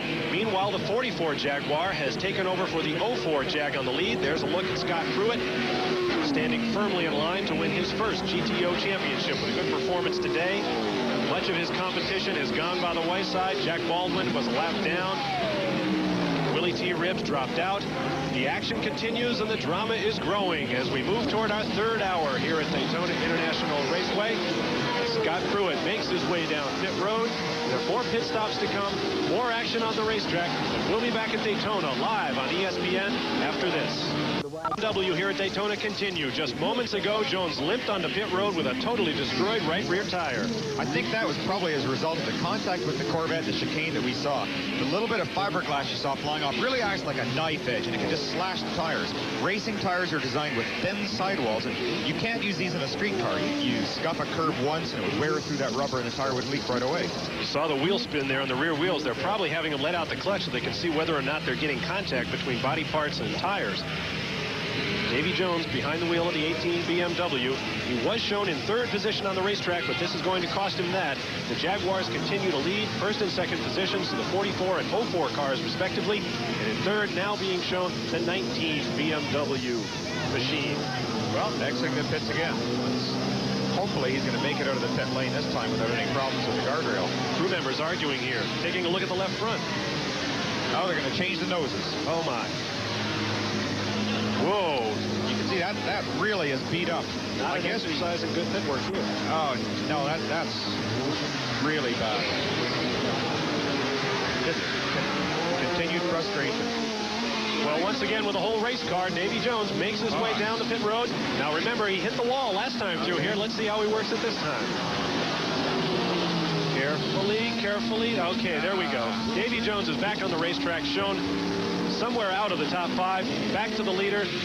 Here is Chip Robinson in the 44 Jaguar, a graduate of the Super V ranks at SCCA competition. Even made an IndyCar start this year. Chip has really been an outstanding find for the Bob Julius organization. Oh, as I say that, he gets sideways going into the corner. But held the slide very nicely, no problems. Chip has really driven very smoothly, and it's a shame that he hasn't been rewarded with a win because he's put in some sparkling performances this year. Well, this is a big weekend of racing here at Daytona, and let's pause for a moment here to give you an idea of what's been going on. Yesterday, in the return of open-wheel racing to Daytona for the first time in 11 years, Willie Lewis won the Barber Pro Saab race, followed by a 100-kilometer race for GTU cars, the smaller machines Bill mentioned earlier, and Roger Mandeville made goodbye to the GTU ranks with a victory. In today's Champion Spark Plug race for front-wheel drive sedans, Cal Choquette came up a winner, followed by his teammate Phil Curran in a 1-2 Dodge sweep. And in the Kelly American Challenge for full-size domestic American sedans, similar to stock cars, Irv Hare won his 9th out of 10 races this year. He has just dominated Kelly Racing this year. Tremendous record. Now, as we watch our leader, let's run down the top 5 in those other classes. You saw Willie Lewis, the victor in the open wheel class. Jeremy Dale followed him to the line, followed by Brian Till, Ken Murillo, and David Rocha. Very, very tough competition between those identically prepared cars. Roger Mandeville over the Pontiac of Terry Visger, Durkheimer, Bacon, and Kendall all follow. In the Champion Spark Plug, Choquette and Curran, a 1-2 finish, followed by the Mazda of Amos Johnson. And in the Kelly American Challenge, Irv Hare and Dick Danielson. Notice the two women in 4th and 5th place, Patty Moise and Robin Dallenbach, who is also, by the way, the wife of one Wally Dallenbach Jr. So it's a family affair here at Daytona this weekend as you watch Chip Robinson making his way around in the lead. Real racing family, the Dallenbachs. There's the father, of course, of Indianapolis fame, and now son and daughter-in-law. Okay, we're going to take another short break here. The racing continues live. We've got about an hour still to come. Stay with us here live on ESPN. Jaguars at 1st and 2nd, BMW 3rd, Porsche 4th. His way through the kinks, but don't let that fool you. Just a moment ago, Chip Robinson got the surprise of his life, Phil. Well, just deep under braking, and look what happens. The rear end is locked up, and the car is sideways, spinning into turn 1. Look at the smoke. Oh, those tires are baking. This is going to take a pit stop because he has badly flat-spotted these tires. At that point in the track, he's braking from 185 miles an hour down to about 50. And you can see what happened. And you notice the headlights of Al Holbert coming by underneath. The 14 cars still in the thick of it. Chip Robinson making his way gently around. There is definitely a handling problem with that car. I don't know if I've jinxed Chip. I've never seen him have any problems. Then I tell you what a great driver he is. Living color, he gets sideways in front of us all. An incredible driver. I remember his qualifying run at West Palm Beach, a race we did live here on ESPN. He just electrified the crowd, just spinning that car through the twisting turns of that street course. An amazing performance. Really a talented driver. Very, very good. It's funny, that came to mind, too, because he was sitting beside Cyril Vandenberg that day. I think Cyril was on the pole, and Cyril would have had at least 200 horsepower more, and there they were on the grid, like 3 thousandths of a second apart. Tremendous performance, Chip.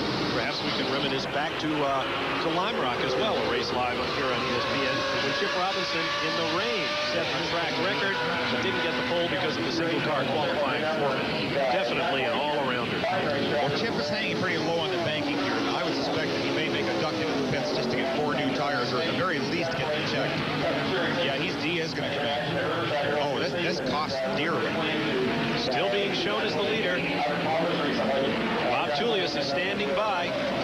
I will be very surprised if Bob... Oh, boy. Now, that's why they use an orange pylon in front of the car instead of a crew member. That is really scary, and that's exactly the reason I was going to bring up, Bill. Often it's your crew chief standing there holding that pit board. Oh, my. Or maybe use a crew member you don't like very much. Well, so Chip Robinson has gotten out of the car. Bob Tullius is going to take it over once again, and you've got to believe that Chip Robinson is whispering a few words into the ears of Bob Tullius about how that car is handling right now. It's a handful. He's saying, sorry, boss. Well, in the meantime, the 04 Jaguar has taken over once again. We said it was going to be a tag team contest, and it turned into exactly that. 04 Jaguar now out front, the 44 car shown second. BMW, the 19 machine of John Watson and David Hobbs, third. The 68 VF Goodrich machine of Darren Brassfield and John Marcus, fourth. Number 0 Jaguar, the Wallach, Barilla, and Winter machine is fifth. 70 laps down. Well, the 44 car now has less than an hour to go, and it was without doubt be able to run the balance of the race without making any further pit stops. 04 car, at this point we don't know. It really is a guessing game. It may have been just for a splash of fuel, not even a full stop. You just leave the tires on, you plug the fuel hose in just for a moment. You just want 10 gallons, 5 gallons, whatever you can do in a few seconds, and get back onto the track. You see the shadows growing long. Turn banking down there, turn 1 of the NASCAR track. Totally enveloped in shadow now as he comes back into the sunlight. It's in his mirrors as he heads down the long backstretch. This is a nice part for drivers. You're driving with the benefit of the sun, and everything is perfectly clear in front of you. You can see very, very well. But what happens is after you go through the chicane, you get up on the stock car banking of turns 3 and 4 here, and then you come down this front straight. The sun is so low on the horizon, you're looking right through the windshield. It really is a handle for you. Okay, Gary Lee is now standing by. We showed you a few moments ago a very overheated Hurley Haywood. He is back on his feet, and Gary Lee has got him now. Well, indeed, he is back on his feet. One of the first drivers down to ask if he was all right was Al Holbert. And I saw you look up and say, I'm fine. So exactly what did happen? Just too hot? we wear full cool suits on the head and on your chest, and mine wasn't working, and it's so hot that the heat can't escape. And you know, for the first half an hour you can live with it, but that second half an hour was murder, and I was just making a lot of mistakes, and I called in and said I needed to come in a little early. I came in about 4 laps early, and Brian was ready. But those things, when they work, are great, but when they don't work, they're absolutely kill you. So right now, for the rest of the day, take your time, relax, and let somebody else do all the work out there. Yeah, Brian is doing a great job. We're back in first, so if nothing goes wrong, we should do all right. I think I can get Chip Robinson, who is standing right behind us here. Chip, in fact, there is the cool suit vest that he's wearing under the driving suit right now. They're great as long as they work, but when they go, we'll see. We want you to walk down and take a look at a monitor with us momentarily, but quickly right now, what happened? Well, I don't really know. I thought I was going in just about the way I always had, and I either hit a bump differently or maybe throw the brakes a little bit too hard at one point or something, and it just got sideways and I couldn't catch it, and it's fun. We'll go back to the racing right now and then come back and have you check out that monitor. Okay, great. Well, it looked like Chip's cool suits worked. He appeared quite comfortable. And as Hurley said, when these suits don't work, they're a nylon composition material, and they really do hold the heat in. It's the most uncomfortable feeling possible. Temperature on the racetrack in the bright sunlight is probably approaching 90 degrees, although there's a good wind blowing. Here's a look at the 68 and 16 machines, duking it out a little bit. Bryce Cobb in the 16 machine, he is 2 laps down, whereas that 68 car is presently shown in 7th position on the racetrack with Darren Brassfield behind the wheel. So a battle there as Bryce Cobb tries to work his way back up through the field in a machine that was badly wrecked in practice, put back together overnight, and is back out on the racetrack today. Yeah, I got a bit worried there just watching Price pass that 68 car. They almost came in contact at a very high-speed section of track. That could have been a very bad move for both of them. Running quickly through the order as it presently stands, the only 2 cars on the lead lap, Brian Redmond and Bob Tullius in the Jaguars. Shown 1 lap down in 3rd is John Watson in the 19 BMW, Oliver Rilla in the 0 Porsche. We've got Davy Jones in the 18 BMW in 5th position, Tom Gloy in the Ford Probe 6th, Brassfield 7th in the Porsche, James Weaver 8th in the number 5 Porsche, all 1 lap down. In 9th position, John Hodgkiss and Jim Adams sharing the Porsche 2 laps down. Now we have, as we mentioned, there's the number 2 car. That's Tom Gloy in the Probe, just crawling down pit road. Obviously a problem with that turbo car. Smoke coming out the back, Bill. Yeah, it looks like he's coasting. I would think that maybe the turbo has said enough's enough, and you can see that he's getting the door up, just ready to tell the crew what's going on here. Doesn't look good at all.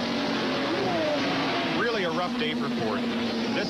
They're pulling directly behind the wall, so the car is out. The day is over for the Ford team. Oh, that's and look at car. this. Whoa, that is the second, excuse me, that's the leader. That's Brian Redmond.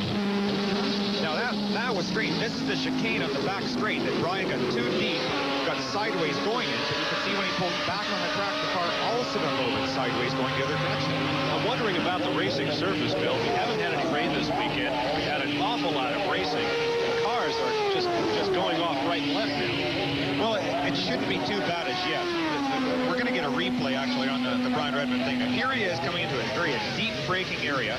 Look at this, going past the rubber. He knows he's in trouble, but he stays very, very smooth. Brian's a veteran. He didn't panic. Drove the car back on. Here he wants to step back on the gas, but whoop, little slide there. Just kick that tail around and go. Brian Redmond. They don't come any better than that. That's where a veteran is really worth his money. No damage to the car. Brian Redmond making his way around to use the grass to slow himself down there. No damage to the tires. No need to stop. Yeah, that in itself can be a bit of a trick because these cars do run with a 2-inch ground clearance. It really doesn't take much of a bump to tear up the fiberglass. Now, we mentioned that Brian Redmond is certainly a veteran driver, and Gary Lee went and asked him, at age 49, Brian, how long can you keep it up? And here's what he had to say. Where will you be in 3 or 4 years? Now, you're one of the, we always say a veteran driver, okay, and then we got to laugh about it. You've got a few years under the belt. How many more years are you looking down the road? Well, you know, if you'd asked me that 10 years ago, I would have said 1 or 2 years, 10 years ago. Today, I feel fine, and I'm trying to keep fit, and I'm driving fine as well.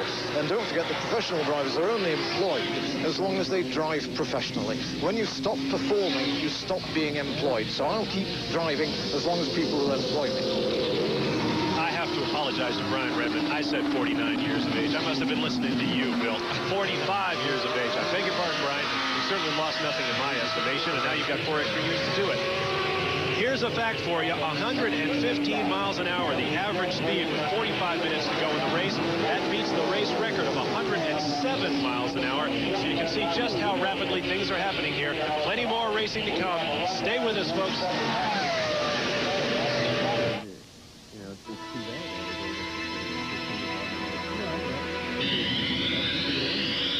The BMW 735i is one of those rare luxury sedans engineered by driving enthusiasts. While other luxury sedans announced... Big drama here at Daytona. You're watching the 44 Jaguar of Bob Tullius. Had been second, now shown as third. He was passed by the BMW, and that was only the beginning of his troubles. Gary Lee is standing by with Chip Robinson. Go ahead, Gary. Chip, we were going to watch this monitor to tell what happened with your spin, but right now there are some other serious problems on the racetrack with your teammate. Yeah, I can't quite tell what's happening. It looked like he spun or something in turn 5, but now it looks like there's some problem. I saw smoke coming out of the car on the back straight, and I think he's on his way, and there it is. Well, there he is, just not turning, just simply going off the racetrack before we saw the smoke. Any indication what that could have been? Yeah, it looked like maybe a tire went down or something, because then coming around, there's a lot of smoke coming off the right front wheel, so maybe that had something to do with it. But I don't know if we can go back to the video that we had a little earlier of you, because you were out there just before your pit stop, and I think, in fact, you were about to make the pit stop. What happens here? Well, the car started coming around on me, going down into turn 1, and I just couldn't catch it. After I came in and talked to the Goodyear guy, he said my rear tires are down to just about nothing, so that was probably part of the cause. You, in fact, were coming in the very next lap? No, I don't know when I was coming in. We come in when we run out of fuel, and I hadn't run out yet. It probably would have been another lap or 2. Well, there's your teammate in the pit area right now, and we can see some work going on at the front of the car. Yeah, it looks like something went wrong when he went off there. They're getting it fixed, it looks like, though. I know it's got to be very, very frustrating having had such a great drive this afternoon for both Jags to see what's happening now. Well, the car was running great. It was just running fantastically, and it's really too bad. I was hoping for a 1-2. Guys, I got to tell you how disappointing a driver can be, but what a great sport Chip has been to walk down here, take a look at the monitor, and join us for his expert commentary. Okay, we'll certainly add our thanks to Chip Robinson for that. Now, here was the number 9 car. This is the Porsche of John Hotchkiss and Jim Adams. He's got tire problems. Real serious problems. Not only a tire, but look at the way that wheel is flopping. He's either broken an axle or else part of the hubs. There's something seriously wrong with that suspension. Obviously, he doesn't realize that it is just the tire. He's hoping it's the tire, but sorry, not this race. He was seen in 9th place, the number 10 car. Let's keep that straight. But John Hotchkiss and Jim Adams are obviously going to drop back. Now we go back to your leader, the 04 Jaguar, presently shown as the only car on the lead lap. In 2nd place is the number 19 BMW of John Watson and David Hobbs. The 44 Jaguar still being shown in 3rd position. We'll have to update that because of that long pit stop to change the nose on that car and get the bodywork off the tire. In 4th position, the 18 BMW. That's the Jones and Andretti machine. And in 5th place, the Dyson and Price Cobb Porsche number 16. And that car has big implications for Price Cobb. He is in the running for the North American Porsche Cup as we take a look at Brian Redmond making his way around in the lead. And what a great victory it would be for them. I hope I'm wrong, but that car looks like it's going awfully slowly at this point. It is not accelerating. It's definitely going slowly. The 04 car has got problems. All of the tires look up. There's no smoke up. Now look at this.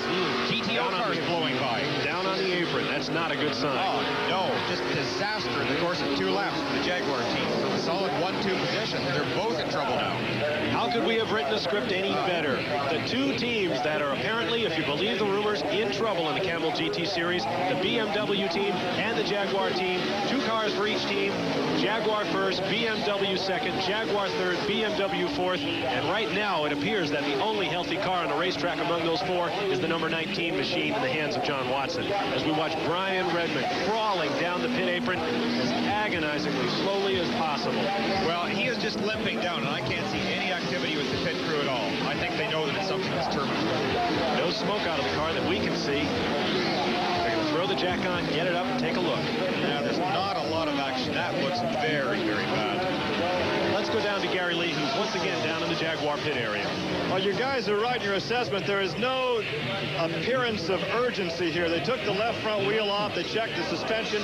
They checked the axle on the left rear. So apparently there is a bit of concern, but yet they really don't know where to go. The engine is off. The driver is still in the cockpit. But obviously no urgency down here. Hurley Haywood, any indication right now what the problem is? I don't know what the problem is. So a team driver has no idea, the crew has no idea, and the work continues, but not very quickly. Okay, thank you, Gary. You see a couple of crewmen at the back of the car turning the rear wheels and looking under their bill. Would you guess differential transmission? Yeah, something like that. Something that you're also going to talk about, possibly a CV joint, one of the constant velocity joints in the axle. Usually you're wiggling the wheel like what he was a few minutes ago. You're checking for excessive play there. Okay, preliminary indications from pit road now are there is a clutch problem with the 04 Jaguar. Shift linkage, transmission, all drivetrain related. That would be too bad, but here is someone who's got to be exulting. John Watson in the number 19 BMW. You saw the problems that they had early with the car. Now they are out in front. Oh, this is a really impressive car, this thing. He ran this car so hard for so many laps. I really wondered if he might not be the rabbit of the team. And in fact, a car that really isn't designed to, not expected to finish. You go out and try and break the competition, but he not only broke the competition, the car is still running very, very strong, and it's flawless. There's not a mark on the car. John Watson making his way through the infield one more time. Watson, you may know, is a Formula One veteran. He drove for the McLaren team, won the initial Detroit Grand Prix, and McLaren fans everywhere are exulting today because this morning you saw it on ESPN. Alain Prost in Australia won. He came from behind to win the Australian Grand Prix, and with it, the World Championship. A terrible disaster for Nigel Mansell. He had a tire explode, pulled off the course, did a tremendous piece of driving. Nelson Piquet appeared to be in it, but a late pit stop put him just too far behind to catch Alain Prost, who is now a two-time world champion. Back-to-back titles. Great, great race. You can look for highlights of that and all the motorsports action next week on Speed Week. On top of everything he knows. Yeah, sure. Meanwhile, here is John Watson using all of the savvy learned in Formula One to carry the BMW team to victory. Alone on the lead lap, we have now had 6 different leaders. 19 has become the 6th leader. John Watson making his way around, following the Corvette, the 0 Porsche, the 18 BMW car, and both Jaguars. Along pit road, we're still seeing drivetrain problems on the 04 Jaguar. Oh, what a tragedy for a great, great team. Plenty of racing still to come. More than a half an hour to go in the Eastern Airlines Camel GP. Stay with us.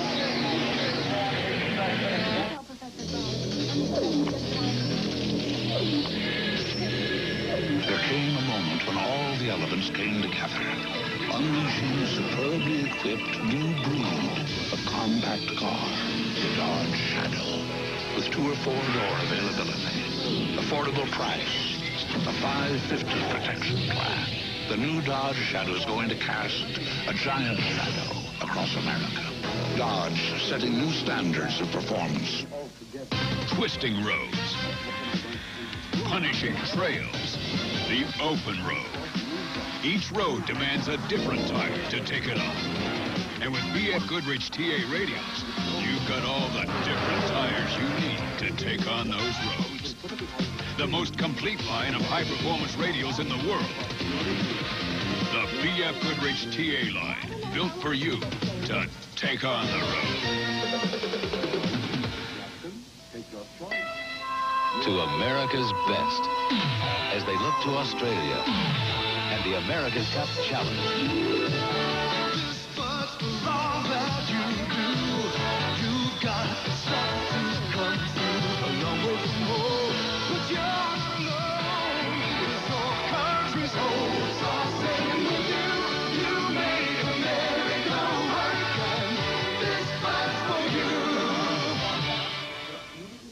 It's one thing to say you fight friction. It's another thing to prove it.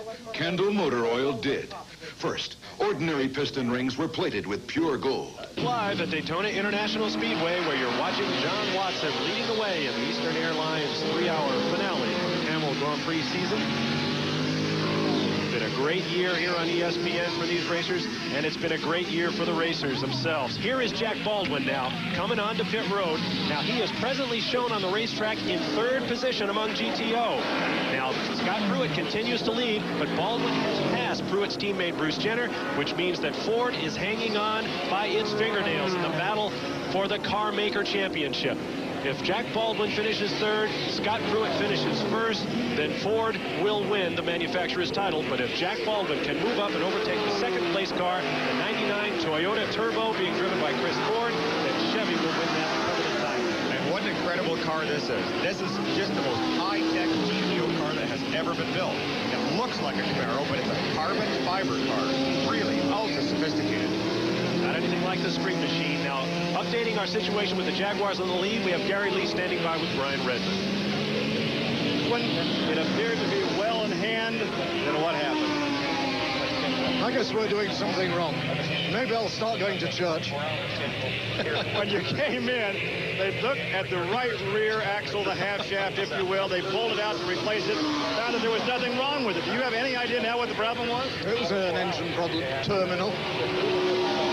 Can you tell me what goes on inside the mind when everything is in a rhythm, everything is going well, then without warning something breaks? Well, I'd like to be able to tell you, but I can't. It's not fit for human consumption. We're on cable. Never mind. We'll get in trouble with that. Right. You know, what happens? There you are. You think you're going to win your first race in 18 months, and with 30 minutes to go with an easy lead, you're great. There is comment now that there may be only one Jag next year. That cuts the driving force in half. Where does that leave you? I wish I knew, and I think all of the drivers are in the same position. We don't really know what's happening. We know that Jaguar will be back. We know that they will do a limited number of races, but we don't know how many. So one out, one Jag still in the fray with Bob Julius at the wheel. Okay, thank you very much, Gary. Less than half an hour to go as this man, John Watson, continues to lead the race. 80 laps now in the books. BMWs in 1st and 3rd position. 19 car out front, 44 Jaguar, sandwiched by the 18 machine. Now there you see the time remaining in this 3-hour race. In 4th place right now is Price Cobb, and getting back to the point I was making about Price before our commercial break, he leads in the North American Porsche Cup competition, which honors the most outstanding driver of the Porsche machine in the series. Price Cobb can win that with a good performance today, and it's worth a lot of money. There is David Hobbs, the endurance veteran, also a Formula One veteran, standing by in case John Watson needs help. With a half an hour left to go, Bill, what do you suppose the chances they may see John Watson? Well, I expect that he's really going to surprise they're considering putting David back in the car. Not from a talent standpoint, because he's a brilliant driver. He has a most enviable record. But possibly it's getting a little hot inside the car. Maybe they just want to give John some relief that way. And if necessary, David can go very, very quickly in this car. Well, certainly, for the sake of speed of their pit stop, they wouldn't want to have to make a driver change, although they are alone on the lead lap now. The 44 Jaguar would have an awful lot of ground to make up. Yeah, I think though, if they can keep that lap lead, that's an awful nice luxury to have getting in the late stages of the race. But if the temperature is bad inside the car, then it would be a very wise move to have a fresh driver in there. We've had 2 caution flags in today's race. There you see the average speed, 114 miles an hour, which would absolutely shatter the 3-hour race record set 2 years ago by Al Holbert at 107.394 miles an hour. Great racing today. Watch a little bodywork flapping on the BMW as he heads once more up onto the high banking at Daytona.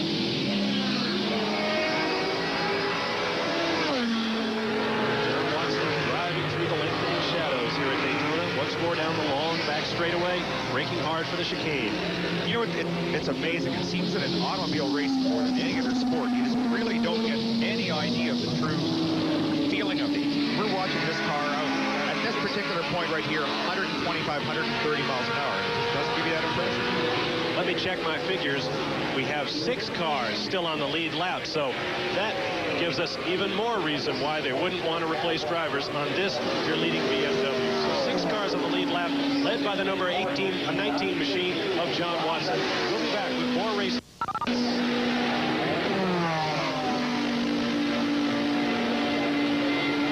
What sets Germain Pontiac Buick apart from all the rest? In one word, dedication. Dedication to serving you before, during, and after the sale. And now we have been recognized as a 5-star service dealer by Pontiac Motor Division, their highest service award given, for our commitment to excellence in customer satisfaction and quality workmanship.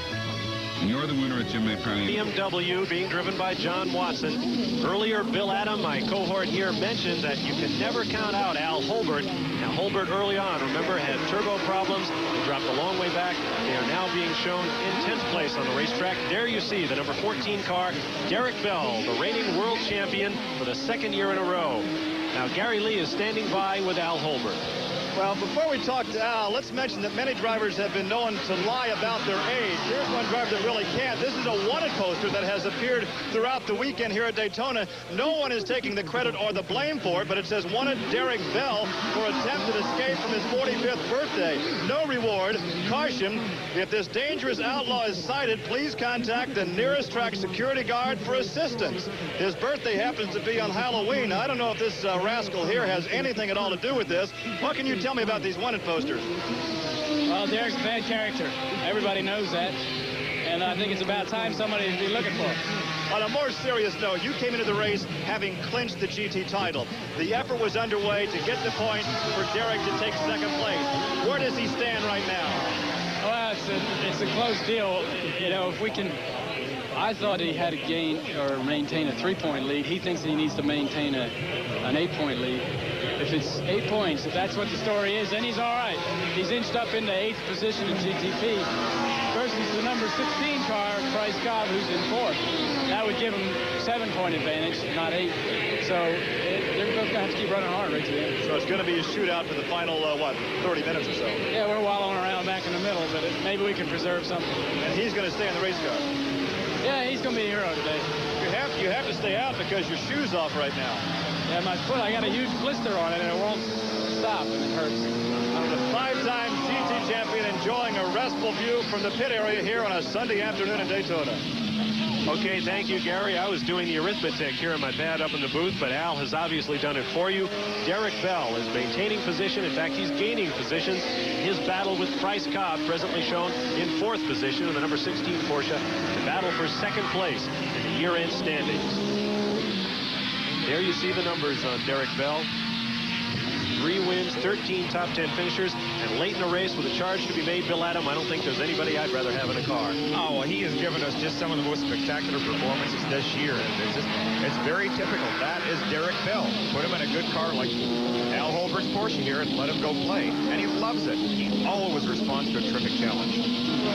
What a talent that man is. And there you see the leader, the number 19 car of John Watson, about to put a lap on the number 68 machine of Darren Brassfield and John Morton. That will put them a lap down in 5th position. So 4 cars now on the lead lap. Well, that car just looks so good. The more I watch it, the more impressed I am on the job that John Dix and Emery Donaldson have done with this BMW team since reorganizing it. It really is a spectacularly good car, exiting corners. You can watch it. It puts the power down very, very well. Oh, got a little bobble there. I hope that's all it was. And the 19 car is slowing. No, that's more than a bobble. I thought he may just missed the shift and lost the boost, but it's very, he's accelerating there, but... Okay, now remember, early in the race, this car stopped on the pit apron, trying to reach its pit, stopped dead without a sign of damage on it. Too early for fuel. Turns out it was an electrical problem that John Watson was able to remedy. Curious right there. I wonder if we're seeing that again, Bill. I don't know. It almost looked intermittent because it looked like the car was dead for a moment, then it picked up and accelerated strongly. Oh, no. Oh, bad problem here. This is the 18 car of Davy Jones and John Andretti. Had been seen in 5th position on the racetrack. It is obviously dead to the world now. I think we're going to have to stop talking about people because every time we put someone on, their car breaks down. Oh, my. And the teams that we talked about, the teams that needed the win so badly, the Jaguars seem to have this race by the throat, and then they both suffered problems. Now here the BMW cars are suffering problems. 18 is dead. 19 has got 1 foot in the grave and 1 on the banana peel. This is incredible. The team dropouts are just staggering right now. Ford having all of that problem right at the start of the race with 2 out of their 3 cars going. The 3rd one really didn't last a great deal longer. Then the Jags There goes the Jaguar. You saw the 44 car sweep into the lead. That puts the 44 Jaguar team, which just a few moments ago was wallowing in the throes of despair, they are once again back out in front. I'm expecting Bo Derek to appear at any time and take the Academy Award. Oh my, we're going to go right to the finish, folks. Don't go away from this one.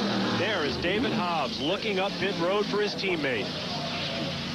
To be so close to a victory, the second victory for this team, it would have been. And for this man who has put in so many hours and so many miles of developing not only the BMW prototype, he also did most of the development work, did David Hobbs, on the Chevrolet Corvette prototype.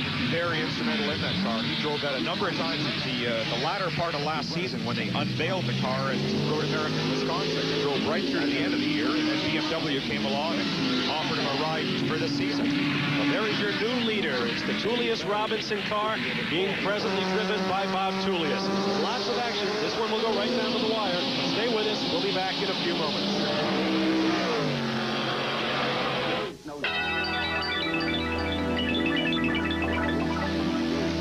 The front-wheel drive Dodge Lancer is the performance sedan that will thrill you all the way to the red line, hold you to the dotted line, cover you down the line, and impress you with its bottom line. Dodge Lancer, with prices starting at $98.52, setting new standards of performance. Dawn at the track, where speed and heat work relentlessly to break down motor oil. This is where we put Quaker State motor oil to the ultimate test.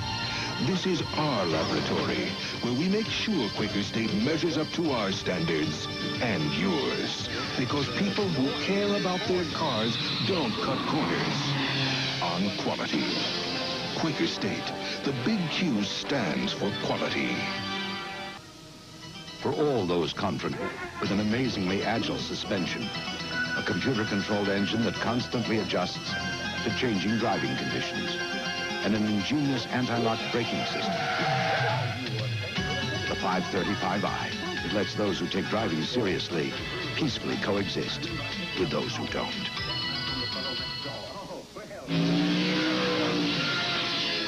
We're back live at Daytona International Speedway, where the 3-hour Eastern Airlines Camel GT race drawing to a close. The drama has simply not ceased. Here is the number 44 Jaguar, presently being driven by Bob Tullius. The car has been totally off the racetrack twice. Yet, like Methuselah, it just keeps coming back.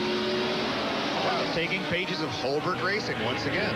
This car is running strong, and I'm almost afraid to talk about it every time we do. We seem to be getting a new leader. Now there behind them you see Bruce Jenner in a Ford Mustang. Jenner holding down 4th place in the GTO category. That title may be in Scott Pruitt's hands, but the Manufacturers Championship still very much up for grabs. Out of gas. There's a picture of David Hobbs with a small fuel tank. Now, he has to go down and do this refueling himself. He cannot get assistance from a crew member. If that should happen, if somebody else were to carry that to the car, immediate disqualification. Okay, there's David Hobbs. Good point, Bill. Good that you mentioned. The rules require that the driver do all of the work on the car. So those aren't exactly running shoes that David Hobbs is carrying. That, what would you guess, 50 or 60-pound fuel tank in addition to his driver's suit, the cool suit, the helmet. It is not a pleasant walk for David Hobbs. Not at all. I can imagine what David's saying inside his helmet. Brian Redmond's comments were suitable for consumption, and David certainly won't be. In the meantime, you see the number 44 Jaguar of Bob Tullius making his way around Jack Baldwin. Baldwin hanging in there in, whoa! Jack Baldwin not exactly giving way there. There is an idea of just how fast that Camaro is. That was a fairly long straight, and the Jag did not gain on the Camaro. A very fast car. He made his pass. All right, now this is legal. We're seeing David sitting on a cart, and that particular part is legal. Once he gets onto the traveled surface on the racetrack, he's the only one that can do it. He has to physically carry that out himself and do the refueling. Now, for the sake of your perspective, they are pulling out of the garage area. They have to go all the way down to the stock car turn 4. They've got about a half a mile of driving in that little 10-mile-an-hour cart. So, as you can see, this problem is going to be semi-terminal for the Jaguar team. just a heart. You mentioned Jack Baldwin's car. As we see, just a little over a quarter of an hour left in this 3-hour race. Jack Baldwin's car is capable of trap speed approaching 190 miles an hour. It's a GTO car. Oh, it's an incredible car. You have to look at it. It's just very, very sophisticated. There's the 44 Jaguar. We've had 9 lead changes among 6 different drivers. There, once again, the number 5 car of Bob Aiken and James Weaver. I made a point earlier about the Sebring victory of Bob Aiken driving with Hans Stuck and the late Joe Gardner. Of course, that team saddened tremendously by the untimely death of Gardner in a crash at Le Mans this past May. James Weaver has come to drive with Bob Aiken and has been a terrific addition to the team. Hans Stuck was to have driven that car, Stuck being Derek Bell's co-champion in the World Championships this year. Stuck had a motorcycle accident at his home in Germany. Fell off, landed on his head or his feet or whichever, at least could not drive. And so James Weaver stepped in, and they're in good shape right now. Presently shown in 5th place on the racetrack and a lap down. Well, old Hans should have been nice and safe inside one of these GTP cars, not on a motorcycle. They are Bob Tullius, and you can imagine that Bob isn't taking anything for granted until he reaches the finish line. As you mentioned, the car has been off the track twice. Bob took it once in a terrific slide through the infield. But thus far, it's got all the numbers on its side. Yeah, we're starting to see some of the problems the drivers are having with a very late afternoon sun. When the car was going to the infield there, you can see the sun is clearly on Bob's face. Again, with this windshield problem, with all the grease and oil and rubber all over the windshield, the reflection is just about unbelievable. You almost can't see through it. And there are instances where you come out of the turn 4, the stock car turn 4, and coming down the front straight, you only drive by watching the reflection of the sun off the painted lines of the pavement. You literally cannot see in front of you. Dice here between Tullius and the big GTP Jaguar and the smaller Camel Lights car. They're taking this little fab car there. Beautiful Camel Lights. Updating the gap between 1st and 2nd positions, Bob Tullius has 34.15 seconds over Bryce Cobb. Now, Cobb is presently up to 2nd place. Derek Bell is still in 8th place, might be in jeopardy in that 2nd place position. There's the Jaguar moving around the 961 Porsche. That Porsche that we talked about, that 4-wheel drive car, is competing in the GTX category. It's not competing for money. It's so different technologically from all of the other cars in the GTP, the Camel Lights, the GTO, the GTU categories. It's competing in a class called GTX for experimental, and it's basically a class of 1. That's nice. You can almost predict a win. Except won't take anything home. No. Now there you see David Hobbs performing refueling operation. I think, no, you see John Watson getting out of the car is what that is. Yeah, John is getting out, looking at it. Saying, well, yeah, I'd like to buy one of these. All the drivers. Don't kick the tires, John, the way your luck has been going. While we have a moment here, we mentioned it's been a very successful season for us here at ESPN, telecasting Camel GT races. We'd like to thank John Bishop, the president of IMSA, Mark Raffoff, the chief steward, and all of the staff, the International Motorsports Association. Dick Vanderfeen, their press director, has been especially helpful to us. We look forward to being with you again next year, guys. What a way to wind it out. Bob Tullius and the Jaguar team. 18 months without a victory. It goes all the way back to April of 1984 at a racetrack near my home, Road Atlanta in Brazelton, Georgia. And they went 1-2 in that event. They did. And it really has been a most unusual drought. The Group 44 organization has been spectacularly successful for, 20-odd years now. They've just been one of the real dominant forces in American racing, whether they go to the SCCA races, Trans Am, or even the IMSA category. They always do well. And their cars always look so good, too. Lanky and Bell do a great job. Lanky Fouché, great name for a crew chief. Well, you tell him it was Brady Milwaukee because he's such a big fella. You see the size of his thing? Probably play for the Raiders. Bob Tullius, who's got a record in more than one series. He is the last gentleman to collect 2 titles in Trans Am categories in SCCA competition. That record may be broken by Wally Dallenbach, who is also still on the racetrack in the Corvette. But there is your leader, Bob Tullius, and we'll be back with the conclusion of our race after these messages. You take on a road. You think BMW has advanced technology? Listen to this. Your door For about $22,000, you can own a BMW 325, or the hollow feeling of having settled for less.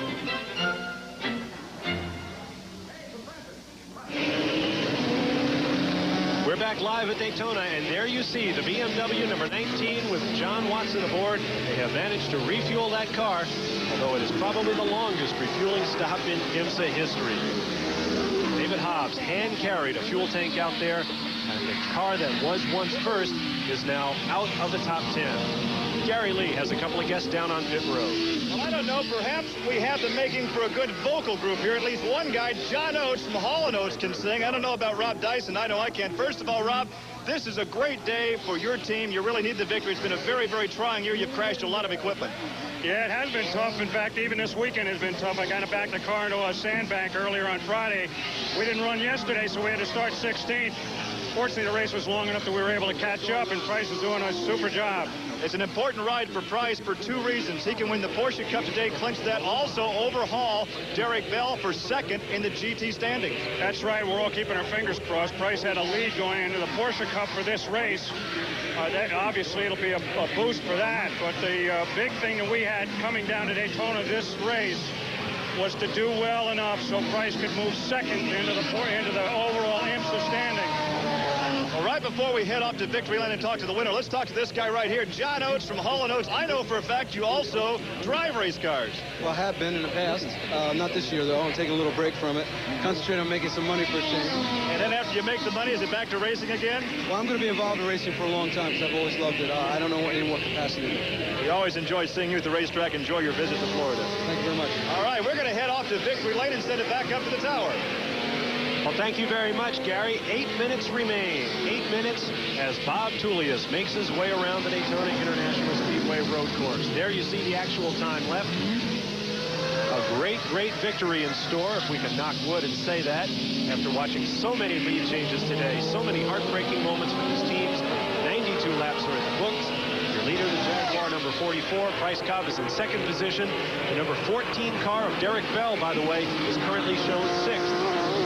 68 Porsche, Darren Brassfield and John Morton, the 5 car of James Weaver and Bob Aiken, and the 0 machine of Barilla and Wallach and Winter. Well, Bob looks like he's driving very conservatively at this point. He's just trying to be very precise and not put the car into any long slides or hit any curbs. He wants to be as neat as he possibly can. Don't let anything happen. Something can happen at will. Bob doesn't want that to right now. For a half-a-minute lead for the 44 Jaguars. He overtakes another GTO machine.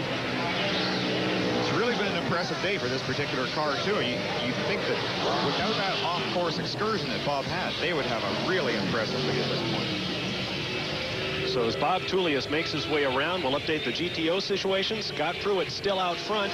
The 1-lap lead over the 99 Toyota of Chris Cord and the 76 Chevy Camaro of Jack Baldwin.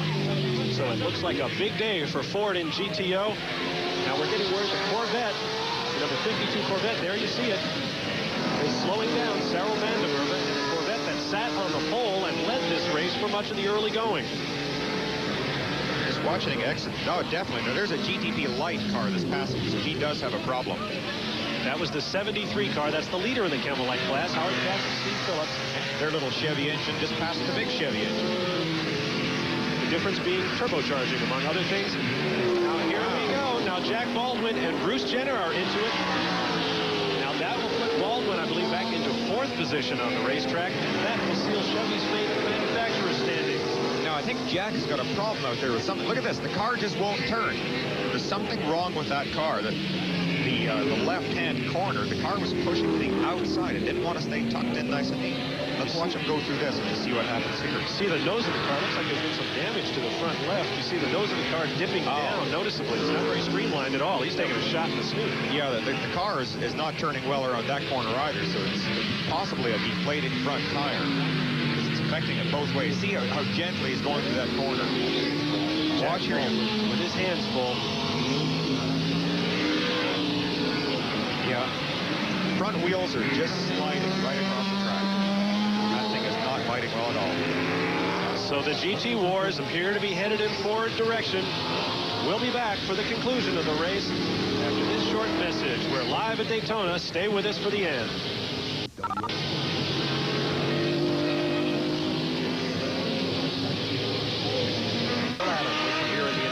Gary Lee is on pit road. And there you see the time remaining for the Jaguar team to break one of the longest droughts in the fabled Jaguar racing history.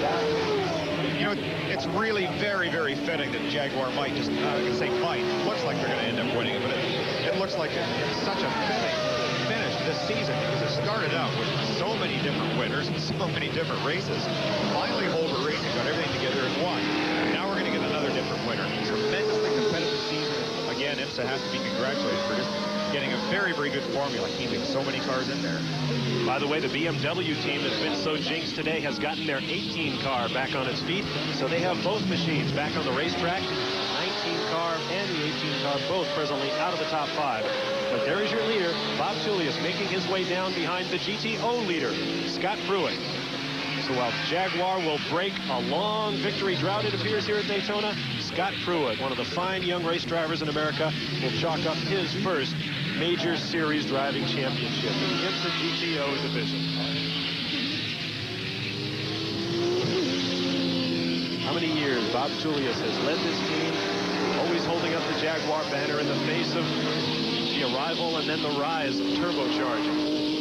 Well, he's really been a fighter against turbochargers, and I think he was the strongest levy in force last year for this weight penalty that was put on the Porsches this year. And Bob had a very arguable point that if everything else is equal when it came right down to the last lap, if you had that variable boost gauge inside the car, you crank it up, you get your 200 horsepower more, and all of a sudden it's not an equal race anymore. Now, Scott Pruitt coming up behind Bob Tullius should be able to run fairly close on the straightaways with that Jaguar. See that Bob has opened up the gap, so Scott obviously has been told to cool it, take it easy, a minute and a half to go. Now he has to cross the finish line with 3 hours totally complete, so it looks as though this should be their last lap. There will be 1 lap to go, it would seem. It's going to be a happy Group 44 Jaguar pits tonight. We're going to be calling all the local chiropractors when Lanky gives bear hugs to the rest of the crew. Very fitting that Bob Tullius should be behind the wheel. 49 years old. He's got a birthday coming up December 7th from Winchester, Virginia. It's been a long, hard fight for his Jaguar team, and today they will be rewarded. Speaking of birthdays, I don't normally do this, but I'd like to wish a happy birthday to my father back home. Sorry I can't be there, Dad, but this has been fun. Half a minute to go. The 3-hour mark will pass, and Bob Tullius will make his way around the final lap here at Daytona International Speedway. A quick dip onto pit road while we watch Tullius. The 16 Porsche of Bryce Cobb has ducked into. There may be a fuel problem here. He's in for a quick splash.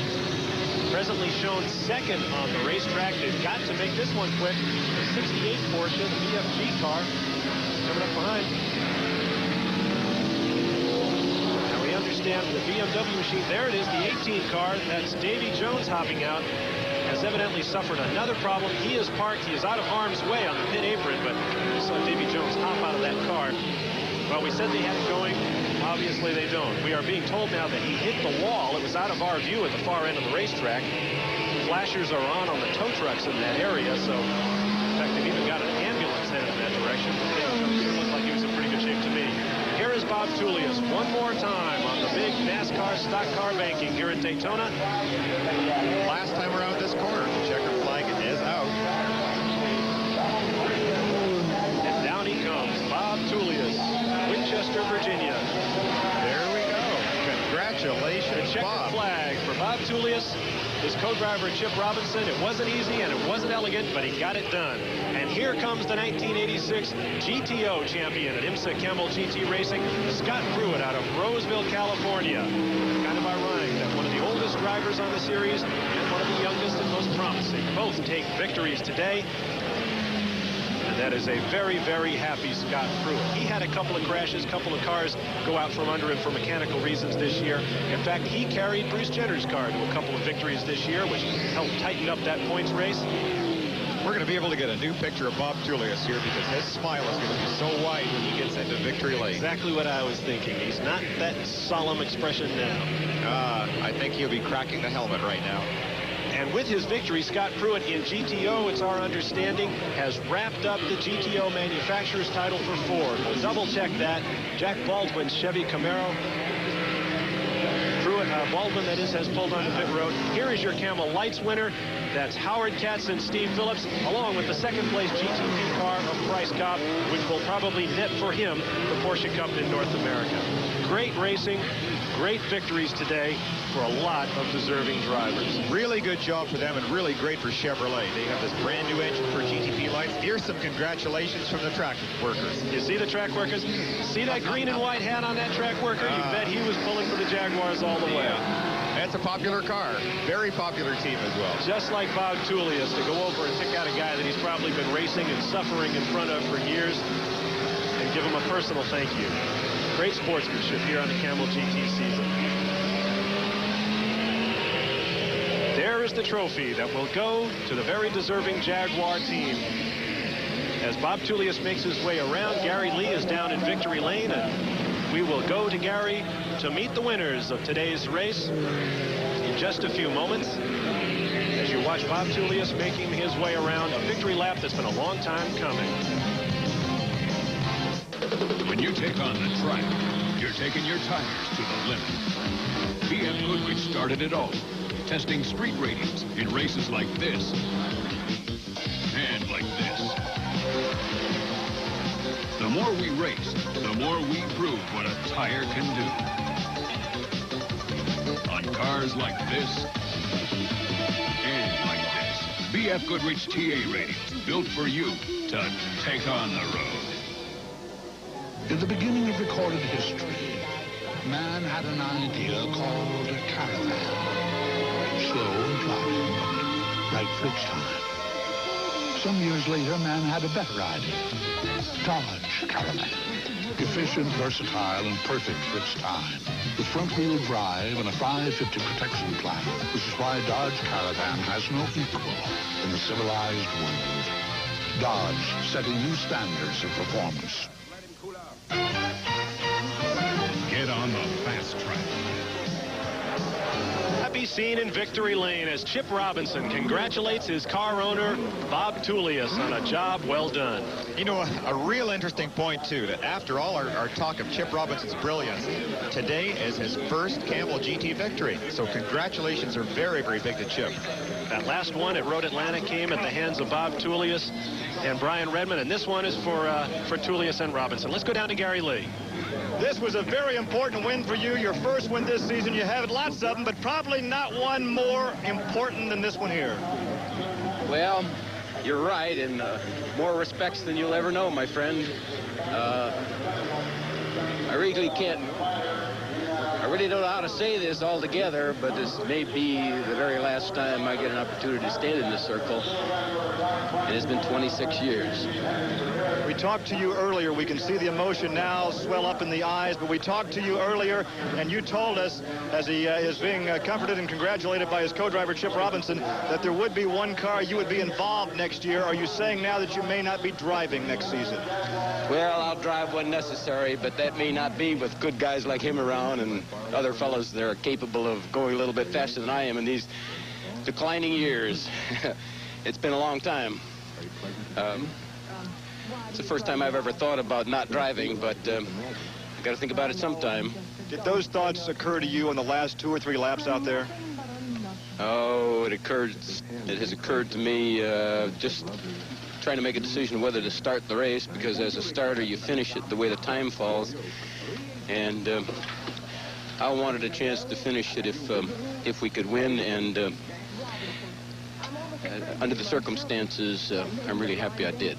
It wasn't a real easy day for you two rascals out here. You both had your trouble. Now, we talked to Chip about his earlier. What happened when you went out after the pit stop? Well, the throttle was sticking, and I didn't realize it, and I learned to cope with it shortly, but it bit me a couple of times before I realized what was happening.